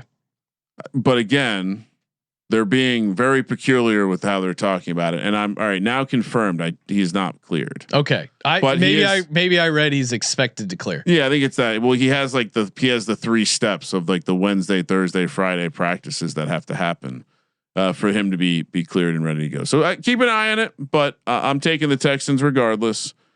Give me the Texans plus 4.5. Kramer, let's put together a little underdog pick'em entry over on Underdog Fantasy using the promo code SGPN. Of course, play $5, get $100 in bonus funds when you use our promo code. What do you like here, Ryan? Should we start with Fairbairn? Oh, that's a cheat code, but it's even juice. Oh wow. All right. Yes, of course. That's crazy. Yes, sir. Okay. That was easy. Fairbairn over a half 1.5. Or sorry, 1.5 field goals. Yes. What's next? Kind of like the Cam Ward rushing yards. I think he's been. What do they make it though? Do they juice it up too high? 10.5. That does not seem very high. He does seem like he's mobile. I know you're on the 49ers, but and they don't have his they don't have McCaffrey's. I wanted his lower rushing yards. That's not available. Really? They're scared, huh? Not yet. I like some of the Texans defensive props. Maybe we can find a Daniel Jones to throw an interception. Oh, so just keep it in the game. Okay, that could be fun. Let's see if they have. Yeah, we could take the higher interceptions thrown Daniel Jones. Do you want interception or fumble? No, I never hit a fumble. I've never hit a fumble. I'm staying away. So interception? Yeah. Danny Dimes to throw an interception and Fairbairn to get higher than 1.5 field goals. Oh, yeah. And just so everyone, you don't have to play it, but Daniel Jones is now going to have a fumble. Okay. I'm just saying. Now that we talked about it, and it's juiced down because of the Daniel Jones, but $100 entry returns you $217. Underdog Fantasy promo code SGPN. We're also brought to you by Rhythm. The Rhythm is gonna bet you picks, props, sides, total. Rhythm has it all, and of course, even a free chance to win $1,000 each week. College and NFL, just track your plays, show off your models in the Rhythm app for a chance to win $1,000. Highly recommend it. Super fun. And let's see. We'll kick it over to the Jags Titans game. One of Rhythm's favorite plays, Chigoziem Okonkwo. I was never wrong, Kramer. Only early on my love of Chigoziem Okonkwo. It does feel like he's finally succeeding here, and not a bad matchup against the Jags. They Rhythm likes his over 23.5 receiving yards. So Chigoziem Okonkwo over 23.5 receiving yards. And of course, download the Rhythm app today. Use that promo code SGPN. All right, back at it. I was reading a little bit more about the CJ Stroud. The official word from the Texans is on track, but the beat reporter who the article I'm reading, Keith Cryer, it looks like, basically said none of that matters if he's not on the field Wednesday. So look out for that Wednesday injury report. Next up, we have the Minnesota Vikings and the Seattle Seahawks. So this Seattle Seahawks logo is wild. Never seen pretty that badass. First game in the late window, 1:05 p.m. on the West Coast. Seattle laying 10 here, minus 550 on the money line. Minnesota plus 425. 41 is the total. JJ McCarthy is sitting down with another soft injury / concussion. He did finish the game. Sounds like the concussion happened. Maybe he banged his head on the airplane. Maybe he. I think Kevin O'Connell banged his head. Maybe, yeah. Something. Looks at, hey boy, you got a concussion. This is becoming a very uncomfortable situation for a lot of people. I think Minnesota Vikings have handled this about as poorly as you can handle it. Well, and on sitting him down for a second injury, where he finished the game, showed no signs of the injury, and now he's injured. Just bench him. Yeah. What is so hard about saying we're going to give him a week or two off? We're going to go with this other guy who, by the way, I mean, maybe you get the benefit of the doubt with the ankle injury, but now people are rightly calling this out because it did seem like they just didn't want to play him, and you see why. And they let an injured Carson Wentz almost die on the field. It does remind me of the Kirk Cousins quote about COVID. He goes, "If I die, I die." It was great. Now, I was saying this in the office earlier. I don't really, and maybe I'm wrong here, but I don't really remember such a quick jump to judgment about a player so short into his career. Again, I was on the Vikings. I've been JJ McCarthy's skeptic. I went to war with the Vikings fans in the offseason. And I was on the Vikings last week with the idea of like, hey guys, he can't be that bad. This is a bounce back situation. I mean, 2 weeks. It's weird. The Packers had to do nothing, but he did go on the road and beat the Lions. Now, what the fuck happened there? So I think where he's at is probably somewhere in between. I think it's tough because but look at the defense he's facing this week. Maybe the best defense in the league. Well, JJ McCarthy's not facing him, but Sorry, that off. Yes. Yeah. But like who are they getting instead? Who is the best defense maybe in the league getting instead? They're getting a guy who's 2 years removed from the FCS, Sean. Yeah. No New disrespect. Hampshire. Shout out to the Greyhounds. No disrespect. They're the Greyhounds, right? That sounds wrong, but I thought maybe they are. And I was talking to our buddy Sauce, aka Kyle Kerms. Check out his YouTube channel; does a great show. I'm a guest, and we got some of the TCE guys on there as well. I was talking to Sauce about this game and just kind of his handle. He watches a bunch of college football as well. He was optimistic. He liked he was making a case for the Vikings and the 10 points, and he said, Ari Brosmer, I watched that dude go into the big house with no receivers and an injured offensive line and piece Michigan went up and down the field and twice in the fourth quarter. So, local kid playing for Minnesota Pride. I mean, he was an All-American at the FCS level. Yeah, and then he transferred to a bigger school and was again. Kevin O'Connell thought he was good enough to get drafted.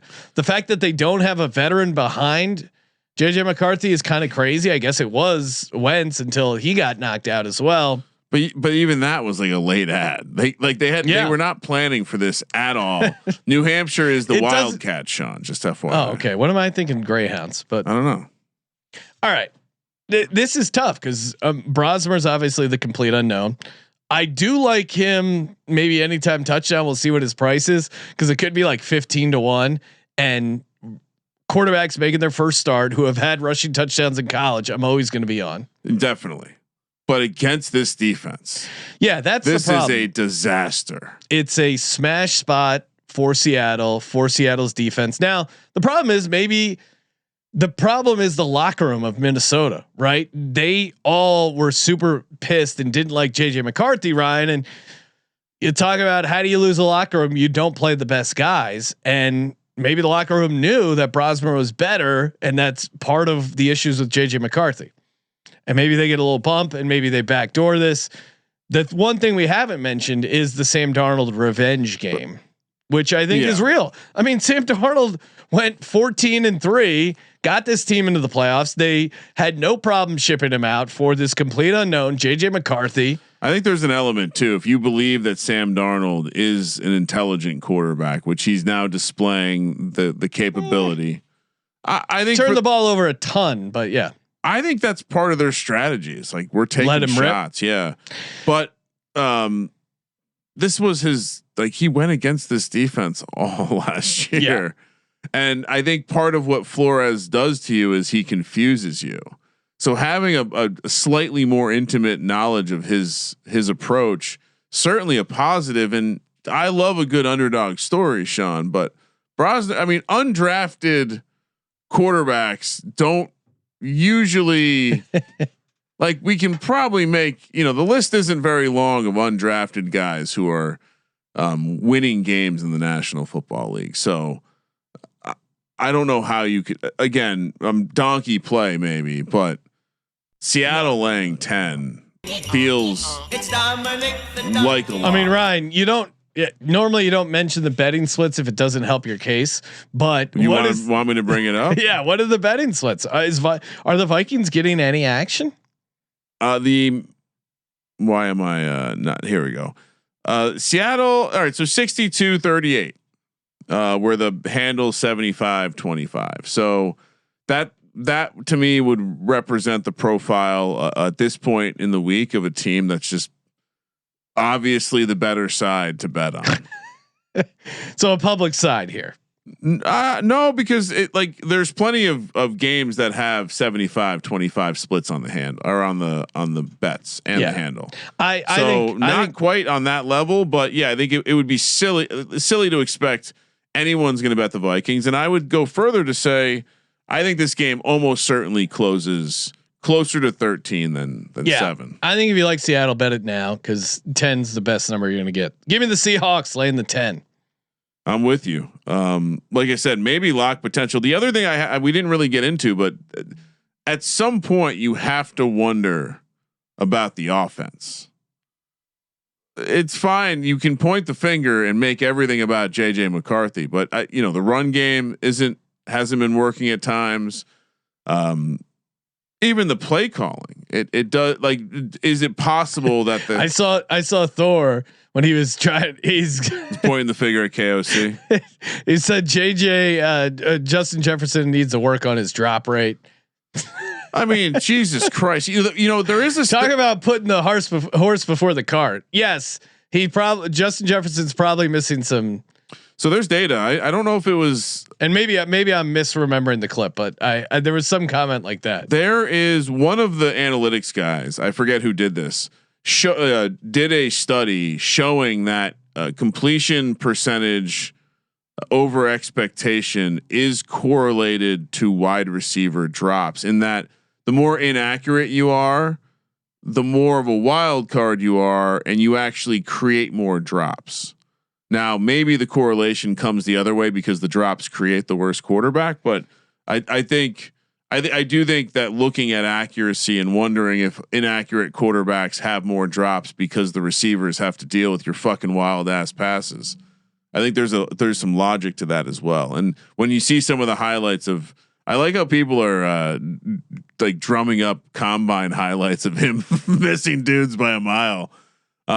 It's been very mean. And the best part is Connor Stallions like resurfacing as the White Knight to defend him JJ. And Thor are defending him to the grave.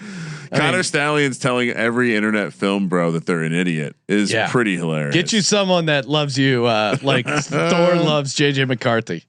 And hey, I get it. I defended Carson Wentz too long. Why? But I think he was going after people who said, "Hey, the Vikings are interested in a veteran quarterback," like attacking the journalists and delete your accounts and all this other stuff. And they should have picked up Jameis Winston. He was calling scoreboard before the first quarter even ended. Like we hadn't seen JJ McCarthy. I get it. If I was a Vikings fan, I'd talk myself into the idea of a top 10 pick and Kevin O'Connell figuring it out. But right now is not the time to be chirping. Just be like, yeah, maybe I was off. There's still a lot of time. Would be my take if I was him. I would not be doubling down on how awesome he's going to be. Yeah. No, I think it's just the nature of these fantasy guys. Like they're essentially like dub club touts, but they're doing it in like an acceptable, what is deemed an acceptable way. And so they literally handle being called out in the same way, which is they just scream louder, which is funny. Cause if you meet the dude in person, he's like very much a mild mannered dude. Yeah. Game number 2 in the late window, Buffalo Bills, Pittsburgh Steelers. Oh, this is a good old fashioned matchup here. Bills laying 3.5 on the road, -200 on the money line. Steelers +175, 47.5 is the total. Sean, I watched that Steelers team run the ball pretty effectively against the Bears last week. I can't help but imagine seeing the same thing this week against that Bills defense. I was going to put say Gainwell or Warren or whoever's a hot hand. It seems like they've been liking Gainwell. Gainwell's looked good.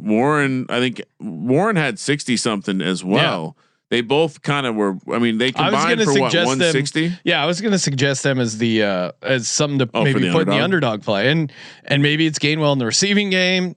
I project that Aaron Rodgers will be playing in this game here. Okay.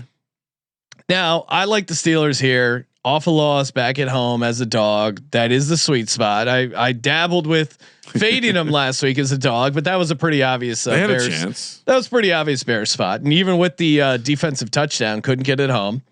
But that was Mason Rudolph. And I highlighted that Mason Rudolph's going to turn the ball over and not play up to what Aaron Rodgers has been playing. Now, certainly it's not electric, but it's better than Mason Rudolph. So you get Aaron Rodgers back, you're at home.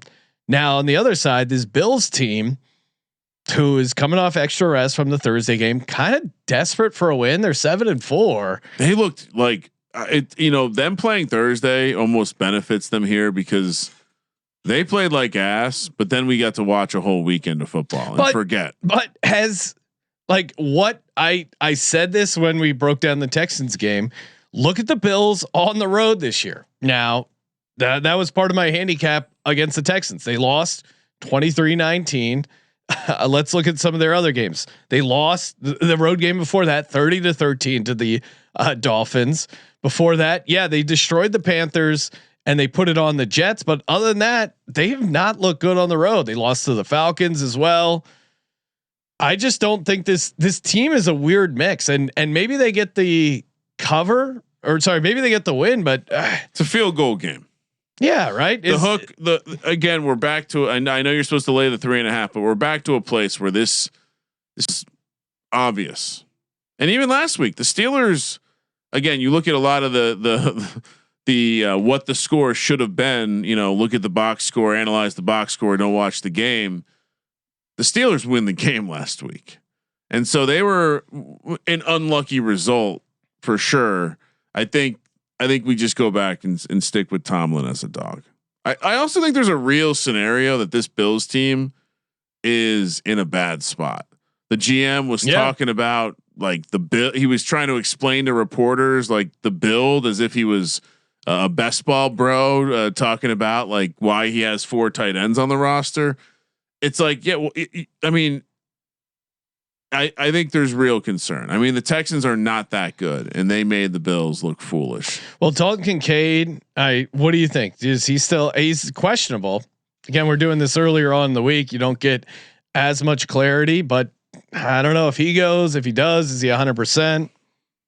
I don't. Yeah, I would say I don't have confidence that he's going to play. I think he's a critical piece. I don't think he was close last week. So.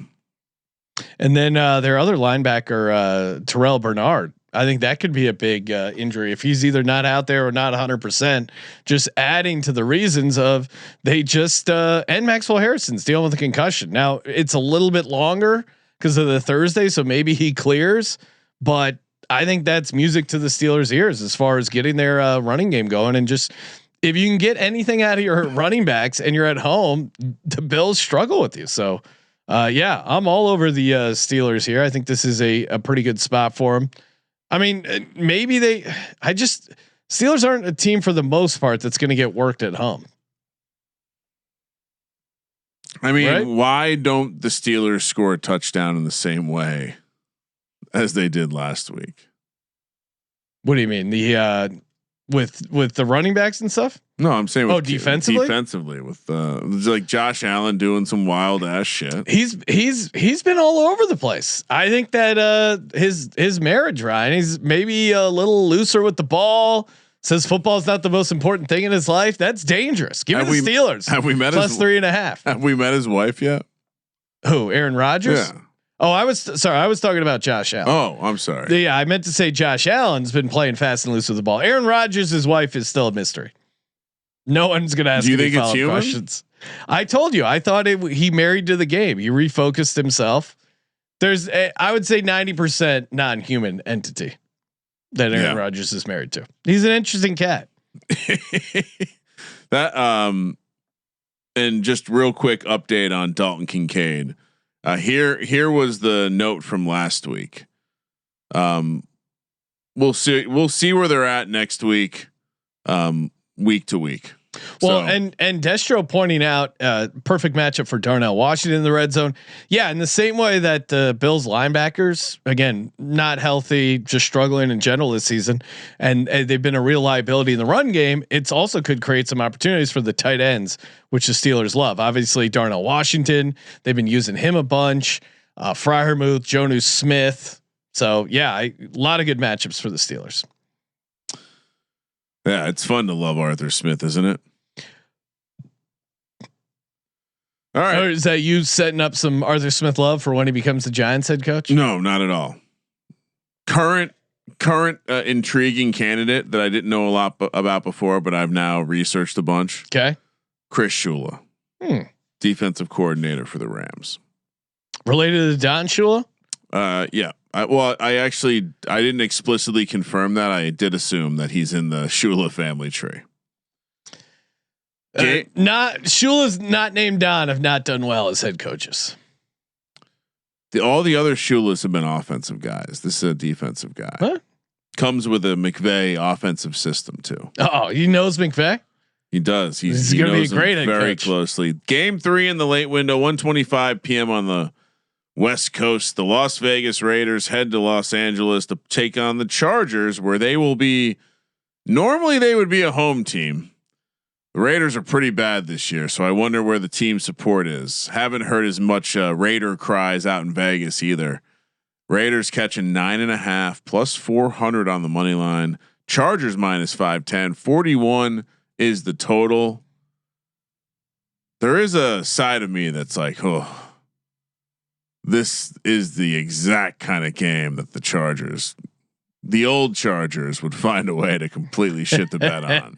Now, the new fast, loose Justin Herbert dating sexy movie stars. He's been loose with the ball. I mean, Herbert's coming off an 81-yard passing game. I got to listen to all these jamokes on the internet talk shit about Jalen Hurts, Super Bowl MVP. Here we go. Meanwhile, have you heard anyone criticize Justin Herbert for throwing a bunch of picks and 81 passing yards? He's beautiful. He's got a great arm. I just say, great body. Why does he not get any shit?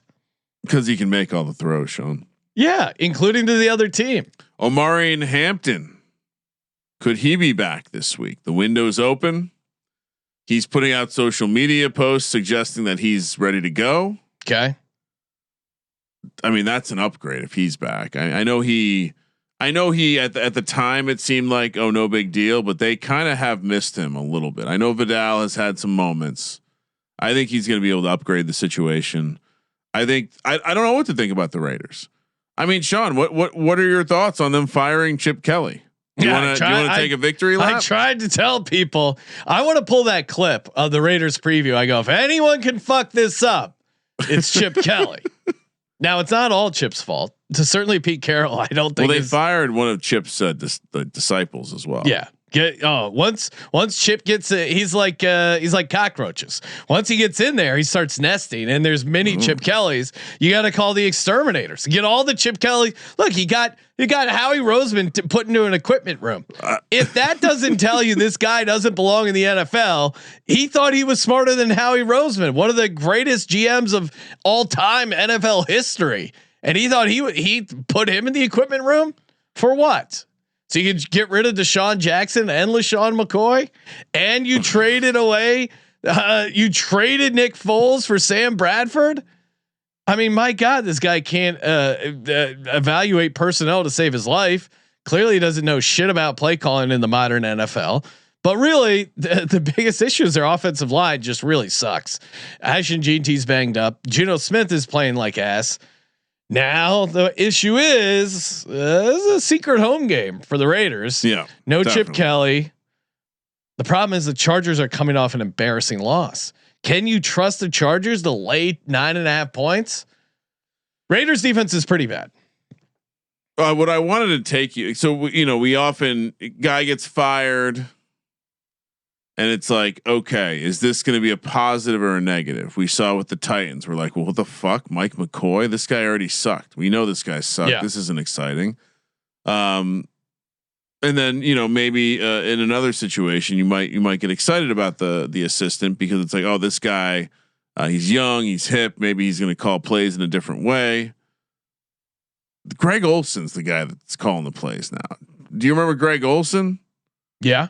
He's not ever really been an interesting guy in his life. You know who else is on this staff? You know who their senior offensive assistant is, Sean?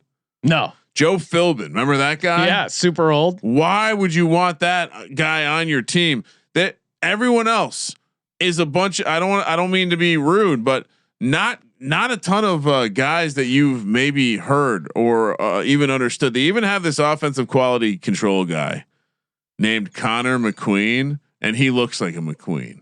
You know what I mean, Sean? But yeah, I just don't. Where's the excitement coming from? Greg Olson? It's just that Chip Kelly's not there. But Chip Kelly's system is very Chip Kelly's system. So how much can you actually change? What's going to be different? As much as it's easy to kill Chip Kelly didn't get Geno Smith sacked 10 times. Geno Smith holding the ball. Help, though. He didn't help. No, but Geno Smith holding the ball got Geno Smith sacked 10 times. Geno Smith has had a problem holding on to the ball at times in his career. He's definitely doing that. I mean, I will take the Chargers laying 9.5 because this is Harbaugh off an embarrassing loss. Harbaugh has had 2 weeks to just think how the beast that he loves, Justin Herbert, he didn't serve his master properly. Whatever sort of weird shit he worships Justin Herbert for, he let down his God, and now he has to serve his God. I think they're going to be locked in. I don't like laying 9.5 with this offensive line, but you got to take a side here, and I'll go Chargers. I'm with you. I think you have a dead coach here too. How far behind? You mean Pete Carroll's literally dead? No, like how far was behind? He involved in 9/11? What was he doing on that day? Do we know? Was he not there? Right? Let's not ask too many questions. But how far behind Chip Kelly is Pete Carroll here? Yeah, to your point, the only thing that was key, you mentioned this earlier, that now that they have this influx of cash, they might be able to buy out bad coaches. That would be the only thing that keeps Pete Carroll around. Because I mean, it's in hindsight, it's crazy they won week 1 at New England, but this Raiders team is very bad. Tell me you heard quick sidebar on the Raiders. Tell me you heard the Antonio Pierce interview, or at least clips from the interview. No, with him talking about Shedeur Sanders. He basically says, well, at the time when I was the coach, we were in on taking Shedeur Sanders. The ownership, Mark Davis, calls him out by name, was in on taking Shedeur Sanders. Okay. But other parties didn't agree, and so it didn't happen. Oh, so Brady said, "Don't draft Shedeur. It's a bad idea." Interesting. I don't like agreeing with Tom Brady, but I thought I would share that nugget. Pretty interesting. Anyway, we're both on the Chargers. You mentioned sneaky home game. I mentioned obvious. It's an obvious home game, but this Raiders team is uninspiring, and I wonder if it's going to be the same level in the building this year. It's late enough in the season. I can question that. All right. Sunday night football. Yeah, but the Raiders fans show up regardless of their team. You're right. They don't really care. Done up in their It's about makeup. the hang. It's about going to Michael's and getting those big foam balls for your shoulder pads. Sunday night football, Denver Broncos, Washington Commanders. I still remember where I was when Champ Bailey got traded for Clinton Portis. -4.5 for the Broncos on the road here. Now, was that in hindsight? That was like somewhat of an even trade, right? I mean, I think anytime you're getting an elite cornerback for a running back, but that was a time when running backs were valued for more, right? I guess we'd have to look at how did Portis do the rest. I mean, Portis was one of those fun Miami. Yeah, but it wasn't. I don't know. I guess in my head, and maybe I'm misremembering, it wasn't like a complete disaster. He had a bunch of good years with with Washington. Yeah. So then your argument, like, let's see, he had 1,300 yards. So this is in 2004 with the Skins. 1,315 yards. 15-16 the year after. 523. He was injured. 1262. 1487. What's crazy is he only made the Pro Bowl in 2008. Yeah.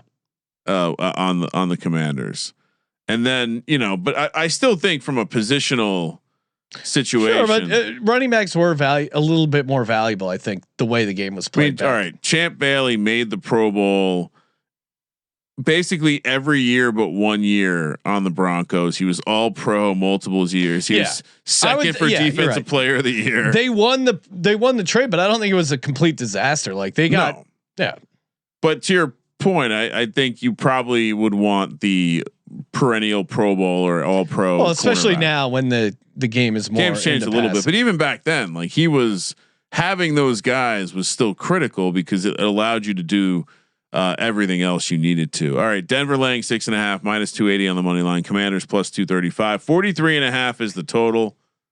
So this is a big number for Denver to be laying here on the road. I know the Commanders are dog shit. But Washington's 1-7 ATS is a dog. Denver's 2-5 ATS is a favorite. This is off the bye though. Yeah, they're both off the bye. That's true. Also true. And we've seen Washington in these spots where they close your eye. They're 0-2 in close your eyes specials, Ryan. So even in dog spots where they should show up, they have not. Obviously, Jaden Daniels, I'm saying he's not going to play. He's not going to play. And Broncos continue to. They had that win against the Chiefs. Now they've been smelling themselves for 2 weeks. This is exactly the time not to bet Bo Nix as a non-conference road favorite. They play down to their competition all the time. I mean, look at that Raiders game. They only did what they needed to do to beat the Raiders. And why would this be different? That was at least a division game, and it's not like it was an inspired effort by the Raiders. The Broncos play down to their competition. As gross as it feels, I'm taking Washington +6.5, even though they've continued to let us down here as gamblers in what should be, hey, it's Sunday night football. This should be a get up spot. They continue to lay eggs. I will take them +6.5. Will the crowd be hyped? No, is the crowd ever hyped in Washington? I feel like they were starting to show up with the Jaden Daniels experience, like winning. It was all new and exciting. But now they're back to being sad sacks, tank, blow it up. That's why it's hard to take the points. I mean, I'm with you. I don't think you can lay it with Bo Nix yet. Yeah. And I think what we're probably going to see here is, and I didn't really already locked in the defensive touchdown round robin early this week because of course going off the grid. But the more that I think about it, the Washington finding a way to get a defensive touchdown would make a lot of sense. Like the idea that Dan Quinn comes out with a good game plan for Sean Payton and we just get one of those games where the offense looks like ass.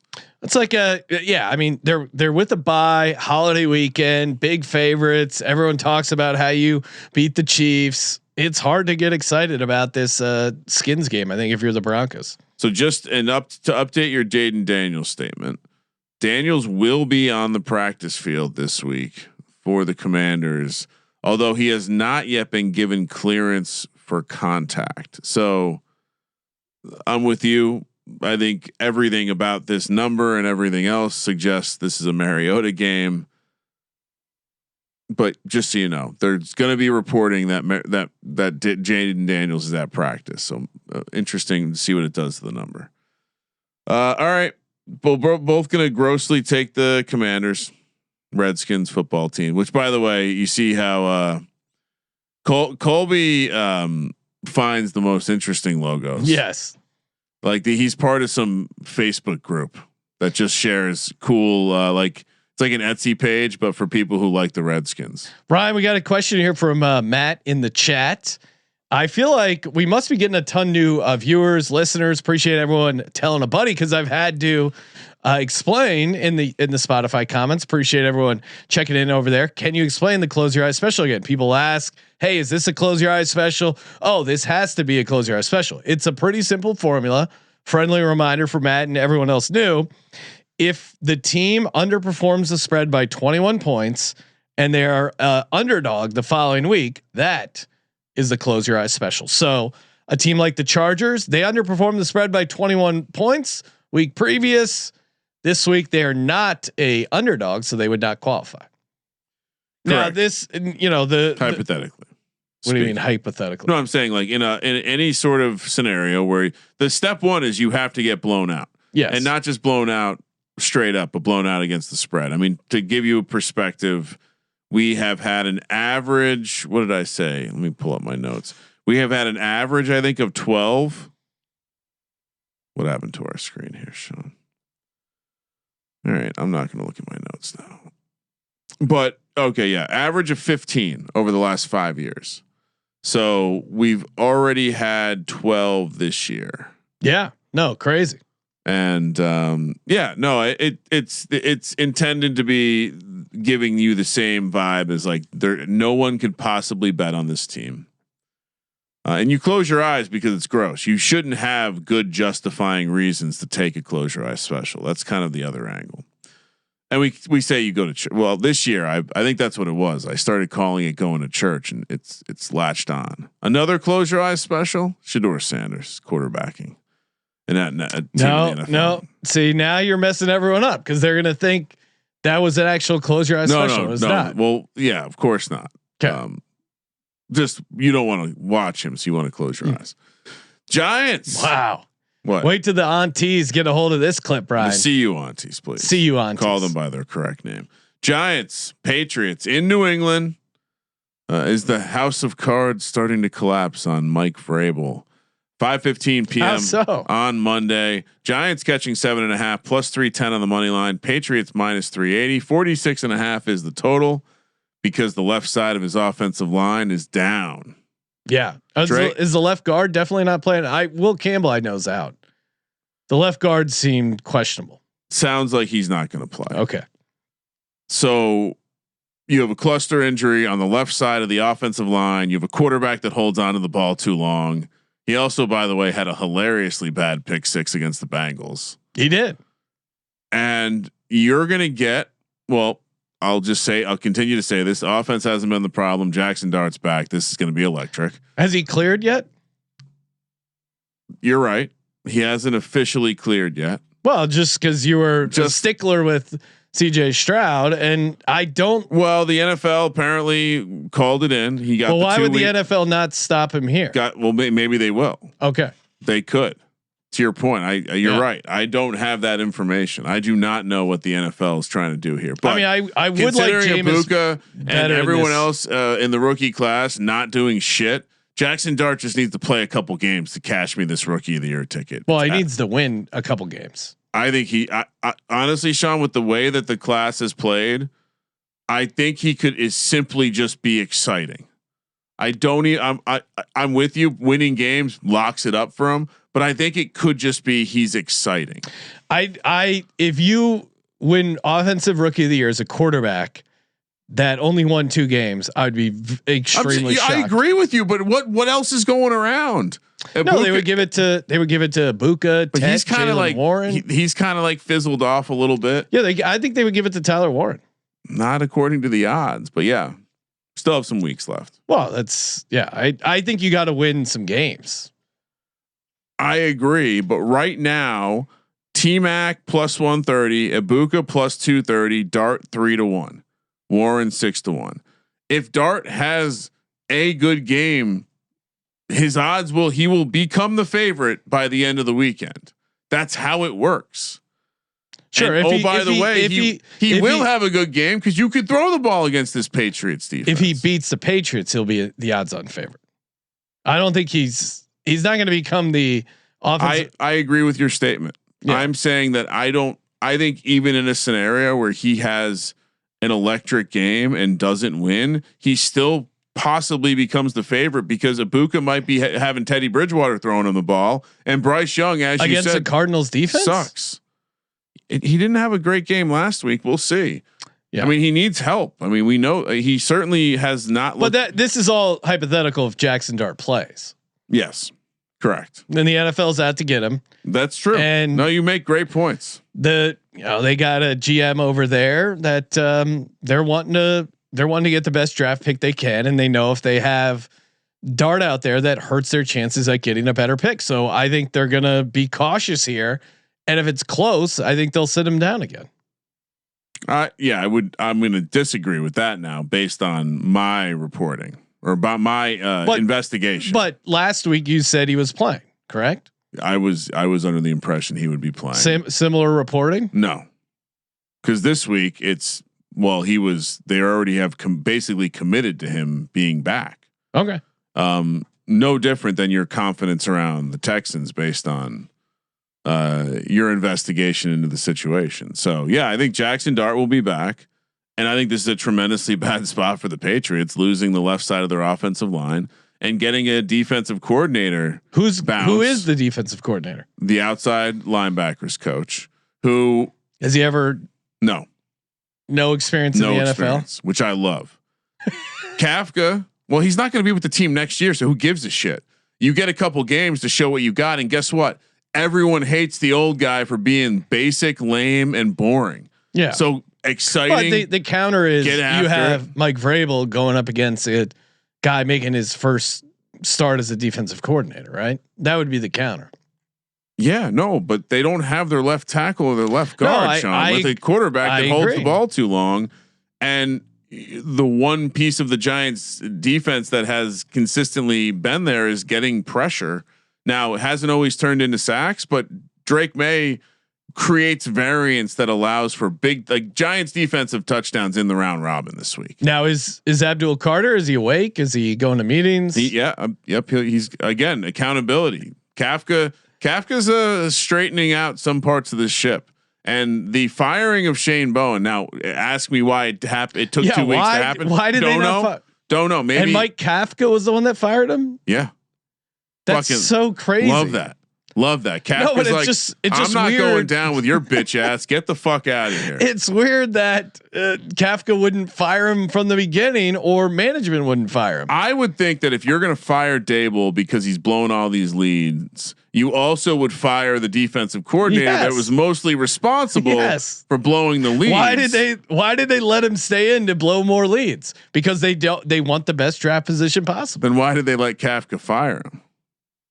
Well, they didn't think about that possibility. You thinking the Giants would have a clue how to tank? You've clearly not been watching football over the last decade. They know how to tank. They just keep doing what they're doing. They're going to win some games here too, so stay tuned to that. And then this probably is going to be one of them. This is a Wow. money line. This is a money line situation. No, the concern. House of Cards is fallen. The concern is the Giants are a pretty public dog, so that is what's concerning.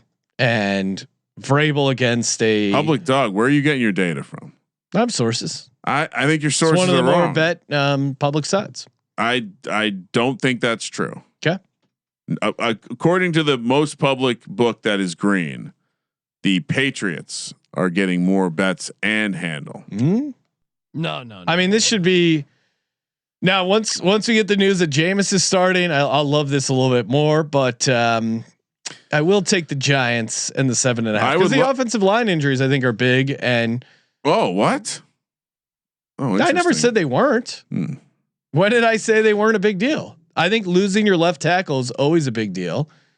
And losing left two guys guard on the same side is huge. Yeah, I do worry about Dart coming back from a concussion if he starts. I like this better as Jameis.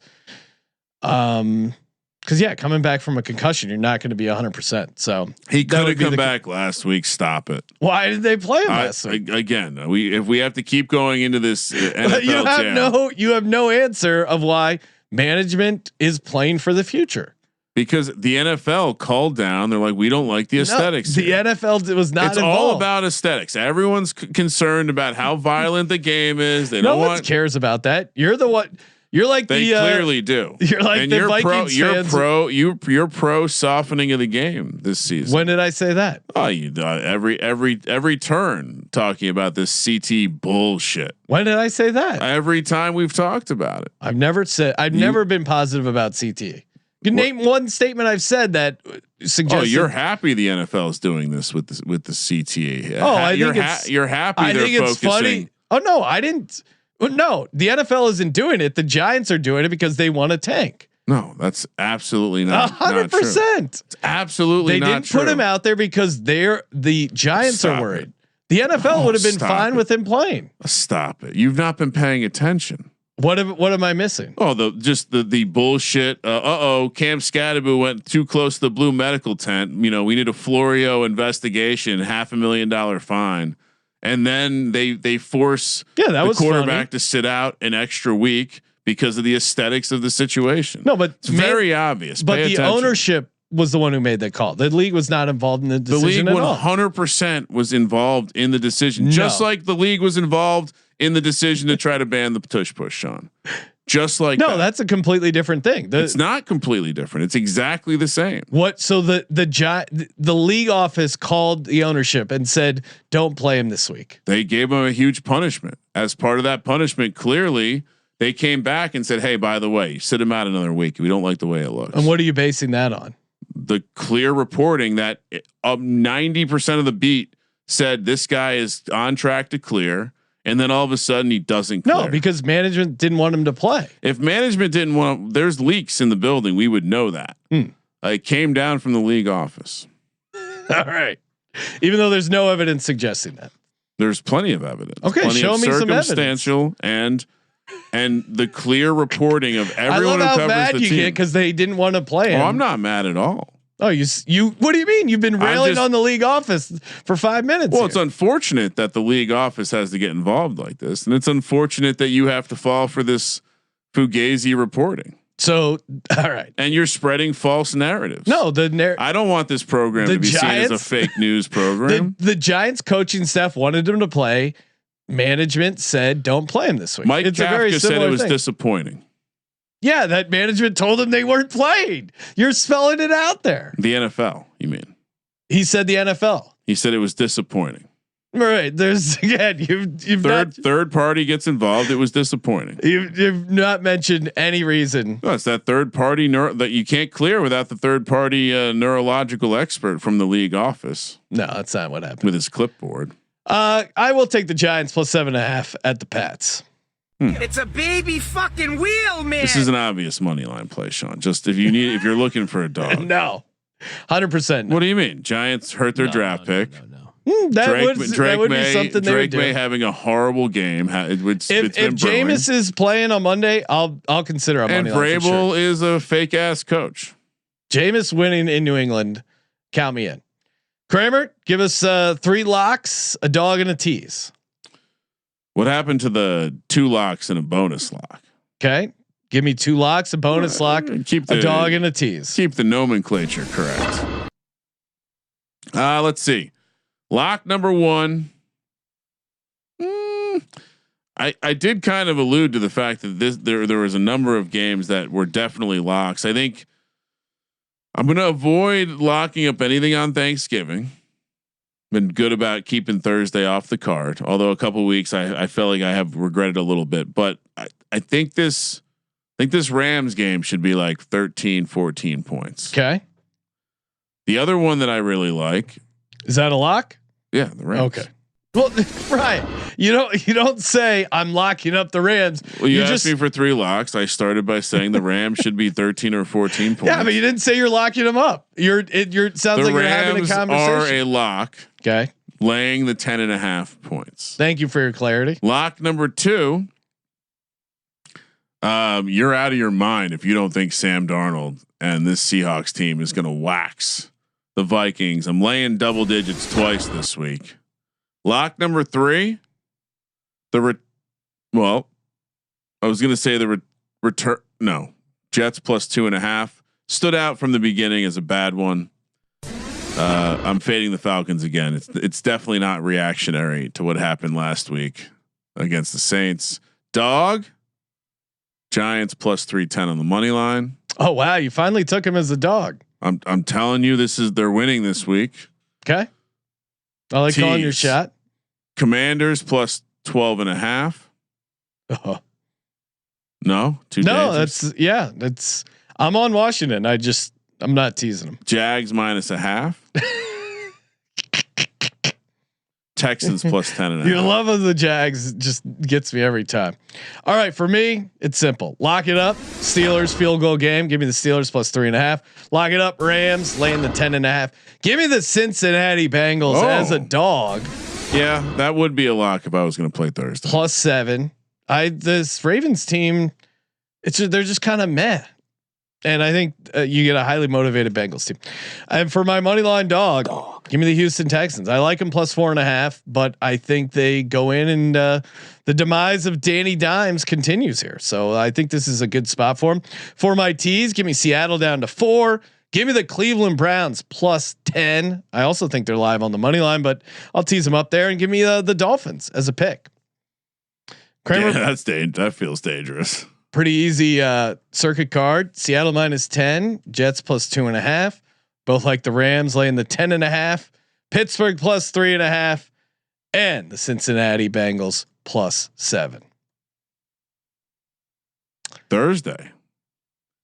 I like that. I mean, I'm pissed I didn't lock up the Titans last week, or sorry, the Texans. That was such a good play. Should have been on them more on the money line. Pretty obvious, even in hindsight and before the game, we were both pretty locked in on that. Sir Ralph saying take some pleasers. Yes, if you want to hear our pleaser card or me and CJ's pleaser card, filling in for Kramer, tune in to the VSiN Show Friday night, 7:00, YouTube TV, Sirius XM 158, VSiN.com, the VSiN Watch app, wherever you get your VSiN podcast. Shout out to everyone on Spotify answering all the questions over there. Appreciate the rating and reviews. We're up to 1,800 5-star reviews. Really? Yes, you guys are awesome. Appreciate it. Helps us climb the charts. And 25% off everything in the merch store. Promo code HOLIDAY. Check out the prop show. Check out the college football show. And of course, as always, happy Thanksgiving. Happy Thanksgiving to Ryan, even though he doesn't celebrate. Oh, I love to celebrate Thanksgiving. Okay, well, happy Thanksgiving. I just do it out in the desert. Okay. And sounds like you're judging me. Happy Thanksgiving to all our listeners and viewers. And of course, as always, the college show is still going on. Yes, they're insane. Thank you for participating in the Sports Gambling Podcast. For the Sports Gambling Podcast, I'm Sean, second the Money Greenies, Ryan. Free Jackson Dart. Kramer. Let it ride.